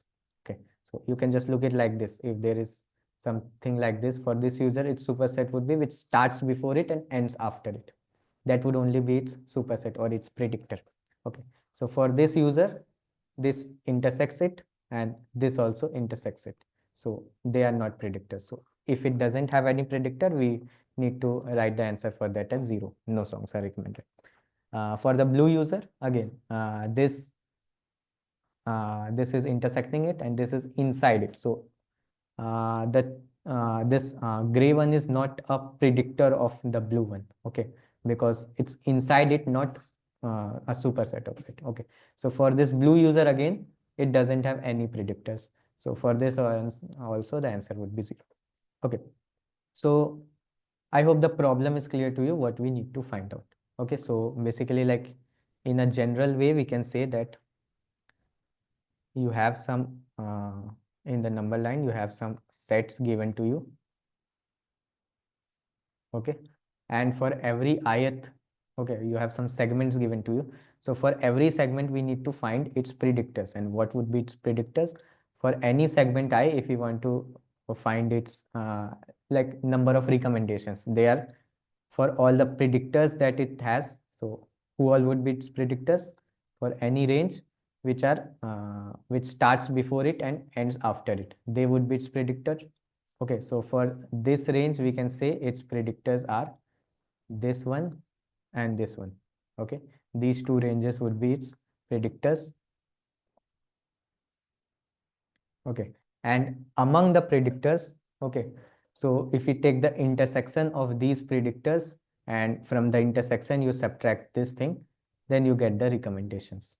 Okay, so if you take the intersection of these two, the intersection comes out to be this much, and in that if you subtract this much, what you get is, you can say this thing and this thing. So this you can say is your recommendations. The count of this would be your answer for this I. Okay, I hope the problem is clear and this way of looking at the problem is also clear to you. Okay, now once you have started to look at the problem like this, then you can maybe find some efficient way to do it. Like if you just want to solve the problem, like the given constant was m is 2 into 10 power 5. Okay, so if you try the brute approach, it would be for any segment. If you want to find, then check all the remaining segments. Okay, first find who all are its predictors. Okay, for if somebody is its predictor, then okay, for if j is predictor of I, then the condition it should satisfy is L of j should be less than equal to L of I and R of j should be greater than equal to R of I. This is the condition it should satisfy for j to be a predictor of I. I hope that is clear. It should be a superset. Okay, so L should be less, R should be more. And once j is a predictor, so among all the predictors, take the intersection and subtract the L to R range. Then you get the recommendations. Okay, so the brute force approach would be for every I, run over every j, calculates the predictors, take the intersection of them and find. But that would go order of n square. I hope you understand. For every I, if you go to every j and calculate. So you need to do it in some efficient way of order of n or order of n log n at max. Okay, so how can you do that? Okay, so what you can do is, what you need to find out is for every range. Okay, so one by one, if you go to every range, first of all, in order to find the predictors. Okay, so what I would do is, if I sort these ranges on the basis of their left value. Okay, let's say I have sorted these ranges on the basis of the left value. One by one, when I go to every range, okay, if I'm at the ith range, okay, who all would be its predictors which have starting point before it and ending point after it. Okay, so if I'm going in this order where I'm sorted in starting points, okay, so when I'm at this ith range, I have only come through those people who have a starting value before that. So this starting condition is already satisfied if I only considering the people which are before this, the ranges which are before this. Okay, so let's say I've stored these ranges in some data structure. Then among them, if I found how many have ending points after this, then that would be the they would be the number of predictors. Okay, those would be the predictors basically. And so what we can do is, while traversing, we can store the ending points of them in a set. Okay, so if I store the ending point of these in a set, so these would be the ending points. Okay, and in this, if I do the upper bound of this, then I can find those people which are above this. Okay, but I don't need to just find the count of that, I need to find the recommendations. Okay, so what would be the recommendations? Okay, so if I've stored the ending points in a set, so if I'm moving to this, okay, I stored this ending point in a set. This is, okay, let's say this thing is stored in a set. Okay, then I went to this. Okay, this ending point got stored in a set. Okay, then I moved to this. Okay, this ending point got stored in a set. Okay, so when I'm moving to this, in my set, I have this point, and this point. So who all are its predictors which have ending point after this? So these two are its predictors. And among them, what would be my recommendations is the intersection of them. So you can see that if I take the upper bound, the first value that I get, this difference would be the thing that we add to our answer. Okay, so if I take the upper bound, from that I subtract this Ri, then I get this length, basically how many values are in between this thing. This I can add to my answer. Okay, so for every range, there would be some recommendations just to the right and some recommendations just to the left. Now, how do we calculate the left one? Okay, so here directly, if you try to calculate, you would have to find out, like you may say that if I have calculated the upper bound for this, then take this range and from that take the subtraction, but it is not like this. Okay, it can be this range which is ahead of this.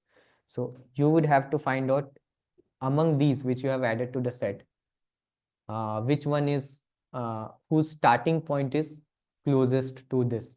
Okay, so for that, maybe you can put the starting points in some other set, or what I did is, okay, that can be that can also be another approach, that you can maintain two sets, one to store the ending points, from that calculate this, one storing the starting points, from that calculate this. No, that would not work, because sorry, yeah, if you have something which is intersecting here, okay, that you won't be able to know from this set, because which are intersecting it and which are ending after this. Okay, sorry.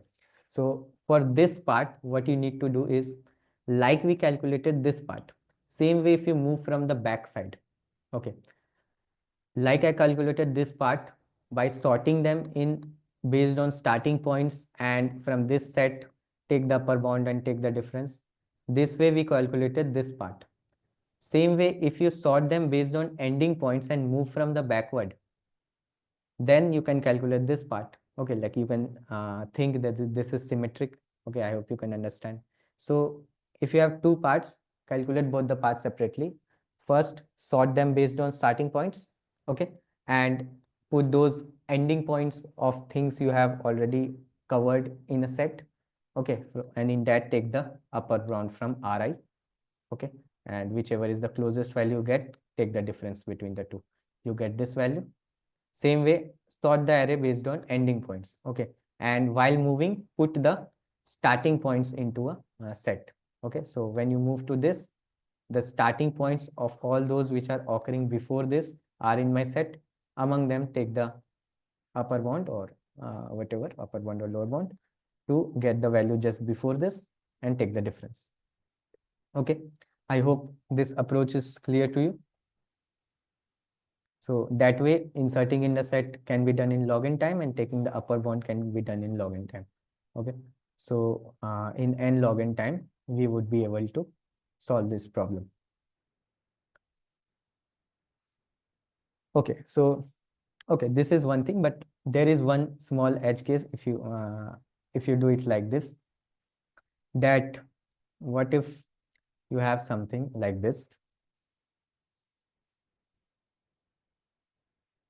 Okay, so let's say there is a range like this, and there is a range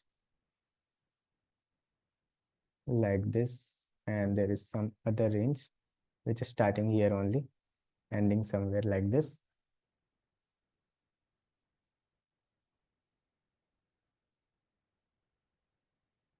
Or some range starting here and ending like this. Okay, so if the starting and ending points were all distinct, this approach was completely fine. But when we have same starting points, then there would be one problem. If you sort the array based on just starting points, okay, then first you would get this. Okay, then the starting point of both of them are the same. Okay, so maybe you can decide based on ending point, you can have them first or second, it doesn't matter. But if this is occurring first, okay, let's say in my sorting, I say that based on ending point, I meet the tiebreaker, and this is coming first after this. Okay, so when this was done, I added this to my I added this to my set. Okay, okay, this point got added to my, this ending point got added to my set. Now when I move to this, the next thing in my sorted based on starting point, the sorted segments, if it was this, then for this we would find in my current set what is the value just above this. Okay, we found this and we added this to our answer. Okay, but actually okay, for this, let's say we added this to our answer. Okay, that was here, this was fine. But when you would okay, let's say instead of gray, you first move to the red one. Okay, in your sorting order, if you move to the red one first, if you first move to the red one, in this case, okay, let's say this red and gray both had same starting and ending points. Okay, this was the edge case, I think. Yes, so if you look at here, then you would say that for this gray point, its predictor is this blue point, and you add this to our answer. But actually, if you look closely for this gray point, this red is also a predictor of this gray. Okay. If both the segments have the same starting and ending point, then they are a predictor of each other. So for this gray point, this red is also a predictor. So this is not the intersection of this red and blue. Okay, both red and blue are the predictor of this gray. So for calculating the recommendations, we take the intersection of them. So this part is not covered by red. So its recommendation is actually going to be 0 if both these segments have the same starting and ending points. Okay, then their intersection of the predictors is this much, subtracted by this thing is nothing. Okay, so for this, your answer should be 0, but you would add this to your answer. Okay, so it would become wrong. So what you need to do is, okay, but so what you need to do here is, when you move to while moving in order, when you move to a segment, what you were doing is first calculating the upper bound, and at the end you were adding the ending point to your set. Okay, so when we have 2-3 segments which have the same starting point, you cannot consider them one by one. So if you have some same starting points, add all the ending points to the set already, and from that take the upper bound. Okay, but from that, for your current one also, your basically for your current segment also, the ending point of that would also get added. So if you take the upper bound, just do the next of upper bound, so that the current Ri is also inserted into the set. That is ignored. The element just after that is considered. Okay. So like you need to take the lower bound, not the upper bound, because if something is equal, that also you need to consider. So take the lower bound and the next of lower bound. Okay. So like here, if you see, if it was something like 1, 10, 2, 8, okay, so something like this. So how your algorithm would move? You would move to this in your set, you would add this 10. Okay, the first ending point would get added. Now, when you move to this 2 in your set, you would, if you don't add these 2 in your set, okay, then you would take the upper bound or the lower bound of 8 and get to this 10. But if you have already added this and this into your set, or you would take the multi-set, because you can have multiple values at the same. So you'll take multi-set. Okay, so if you add these 2, then you would add 2 times 8. So then you would add 8, 8, and 10. This, your multi-set would become like this when these all those elements starting at 2 are their ending points are added. Okay, so in this, if you take the lower bound of 8, you would reach here. So you need to do next of that to reach here. But if you take the upper bound, you would get to like 10, but you actually had to remain at 8 only, not 10. Okay, so because 10 was wrong, 10 minus 2 was wrong, you had to do 8 minus 8 only. So you need to take next of lower bound.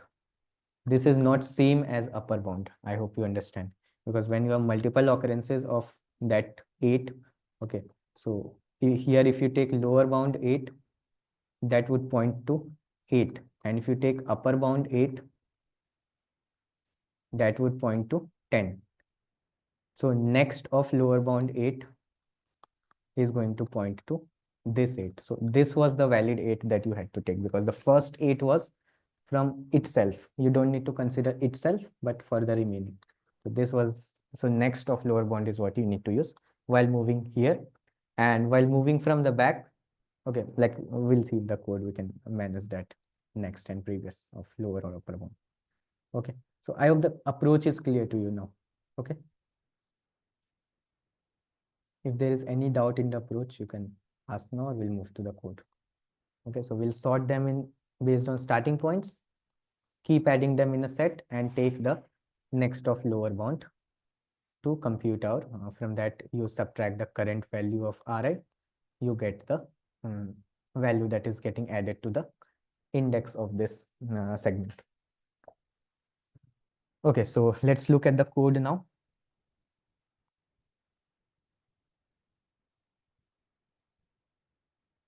So what we are doing is we are taking the input. So here I'm taking the input in a like array of 3. So in the 0th for AI, in the 0th index I'm taking the left Li, and in the 1th index I'm taking Ri, and in the second index I'm taking the index I. Okay, so I'm storing basically a triplet of L for Li comma Ri comma I. Okay, because once I sort this based on Li, this index also need to be stored, because finally for this segment I need to add the answer to the actual index that to the actual index of this segment. So you need to store this, because after sorting this I would change. Okay, so I've stored this index also. So I've taken a triplet basically, and in a triplet I've stored this L, this is R, and this is the index. Okay, then I've sorted this array A. Okay, this is A dot begin, A dot end. So I sorted this array. So if I'm normally sorting it, it would be based on the first value, which is the left value Li. Okay, it is sorted based on Li. Then I store my answer vector for all the n indices. I initialize my answer with 0. Okay, I initialize my multiset, which is initially empty. Okay, so now one more thing was how I make sure that, okay, when I'm going to this next value, after this segment I'm going to this segment, I need to add all those segments which are having initial point same as 2. Okay, so when I'm here, then only I'm adding the forward ones. So I'll maintain in a check which all segments are already inserted in my set. Okay, so when I'll go to this, I inserted this. So when I'll again go to red next, then I won't insert the gray one again. Okay, and this red is also already inserted, so that would also be not inserted again. So what I do is I just maintain a Boolean variable check to just have a store of that this ith index is already inserted in my set. Okay, now I'll go to every element. If this check I is not true, if the ith range is not included already, I insert the ending point of that range into my set, and I make check I is equal to 1. Then I go to every index just after that in J to just check if the next value also have the same starting point. Then I insert that also in my set and make it check 1. Otherwise, if it has different starting point, then I just break out. Okay. So this way I add all the ranges having same starting point initially only. Okay. And I don't do it multiple times using this checker. Okay, so once one index is added, when I if this I plus 1 got added at I only, then when I go to I plus 1, I don't add that again because my check has become true. Okay, so this way I've inserted all the ranges having starting points before the start less than or equal to the starting point of the ith. Okay, then we take the next of lower bound of the Ri. Okay, this AI1 is Ri. So next of lower bound of Ri, I get in IT. And if it is not equal to IT dot end, if it is IT dot end, it means there is nothing ahead of it. It means there is no intersection, or my answer would be 0. So it is already initialized with 0, so no need to do it again. So if it is not equal to st dot end, then I have some answer. So in answer of this was the index, okay, in I2. So in that index of answer, I'll add star of IT minus the current RI. Okay, so this IT stores the next of lower bound, this minus the current value of RI. This difference would be the thing that gets added as the number of recommendations. Okay, so this way I calculate the right part. Okay, so for any recommendation, this part for every I is calculated. Now I'll sort it in reverse order and calculate this part in a similar way. Okay, so now I'll sort it based on, okay, I define a custom comparator to sort that A1 of 1. Okay, so based on the index 1, which is Ri. So I've sorted it. Whichever has greater Ri would come first. Okay, in decreasing order of Ri, I have sorted it. Okay, so whichever has greater ending point, so greater ending point, this would come first, this would come second, this would come third. Okay, so this way it would get sorted. So once it is sorted, now again I'll clear my set. Okay, so I'll again use the same multi-set for this. So I'll clear it. I'll also clear my check. So check of all the n is again set to 0. So now I'll move from I equal to 1 to n. Okay, so if check is not 0, this thing is the same. Only thing I'm inserting the starting index now. Here I was inserting the ending index. Okay, the ending range Ri, but here I'm inserting Li. Okay, the starting range. Okay, and this check I is made 1. Again, here I would check whether the ending value, the Ri, is the same for both of them. Okay, so if the end of the range is same for both of them, then that starting value is also inserted. Okay, so it's the same, only the 0 and 1 gets flipped for starting and ending Ri, Li gets flipped. That remains the same. Now in IT, I take the previous of upper bound. Okay, so what I had is for all these, if I am calculating for this, okay, so the element just less than this. Okay, so that would be just less than this would be if I take the upper bound which is greater than this and I do a minus minus. Okay, so minus of, okay, or you can say the previous of upper bound is going to give me the thing just before this. Okay, and previous of upper bound is going to give me the thing just less than equal to I. But what I need is not just less than equal to I, because this is already present, but excluding this. So it's actually previous of upper bound that I need. Okay, previous upper bound is would give me the value just less than equal to Li, and previous of that would give me excluding my current Li. Okay, so in IT I store previous of upper bound and I again do IT minus minus. So I actually get previous of upper bound. Okay, because only doing one time previous of upper bound would give me the value just less than equal to Li. But Li is also inserted. I need to exclude that. So again I do previous. Okay. So now if IT is not equal to st dot begin, but if just one time doing previous it becomes equal to st dot begin, then I don't have anything to the left.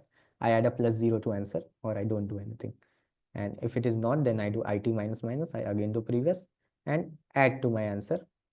Okay, the Li minus the star of IT. Okay, so for this, whatever Li I have minus this star IT would give me the number of recommendations here that gets added to my answer. Okay, so this way my answer gets updated and I just print my answer. I hope this is clear to you. If there is any doubt in this, please ask.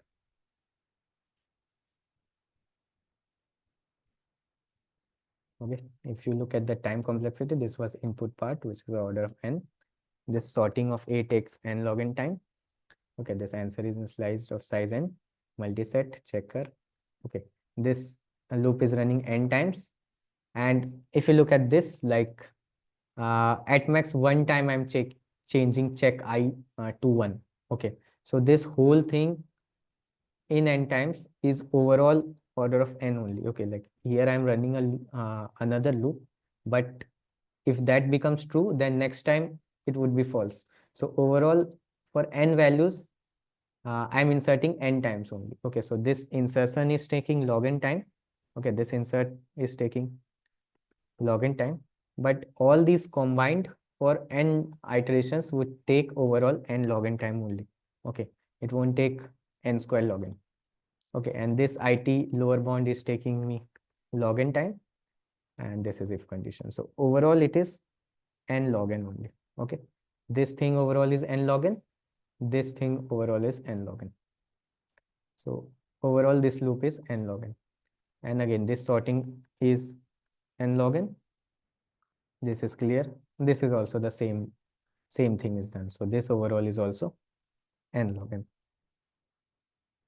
Okay, so my final time complexity is I have 3-4 times n log n there. So it's order of n log n only. Okay, and my space complexity would be, I'm just using an extra multiset of size n max, and this array vector of array of 3n. So overall, it's order of n only. Okay. So I hope this problem is clear to everyone. Okay, basically analyzing this part like this was the most important thing. Okay, what part I need to add. So doing this while moving in a set is what we can do here. Okay, so I hope it's clear to you. Thank you very much for tuning in. Goodbye.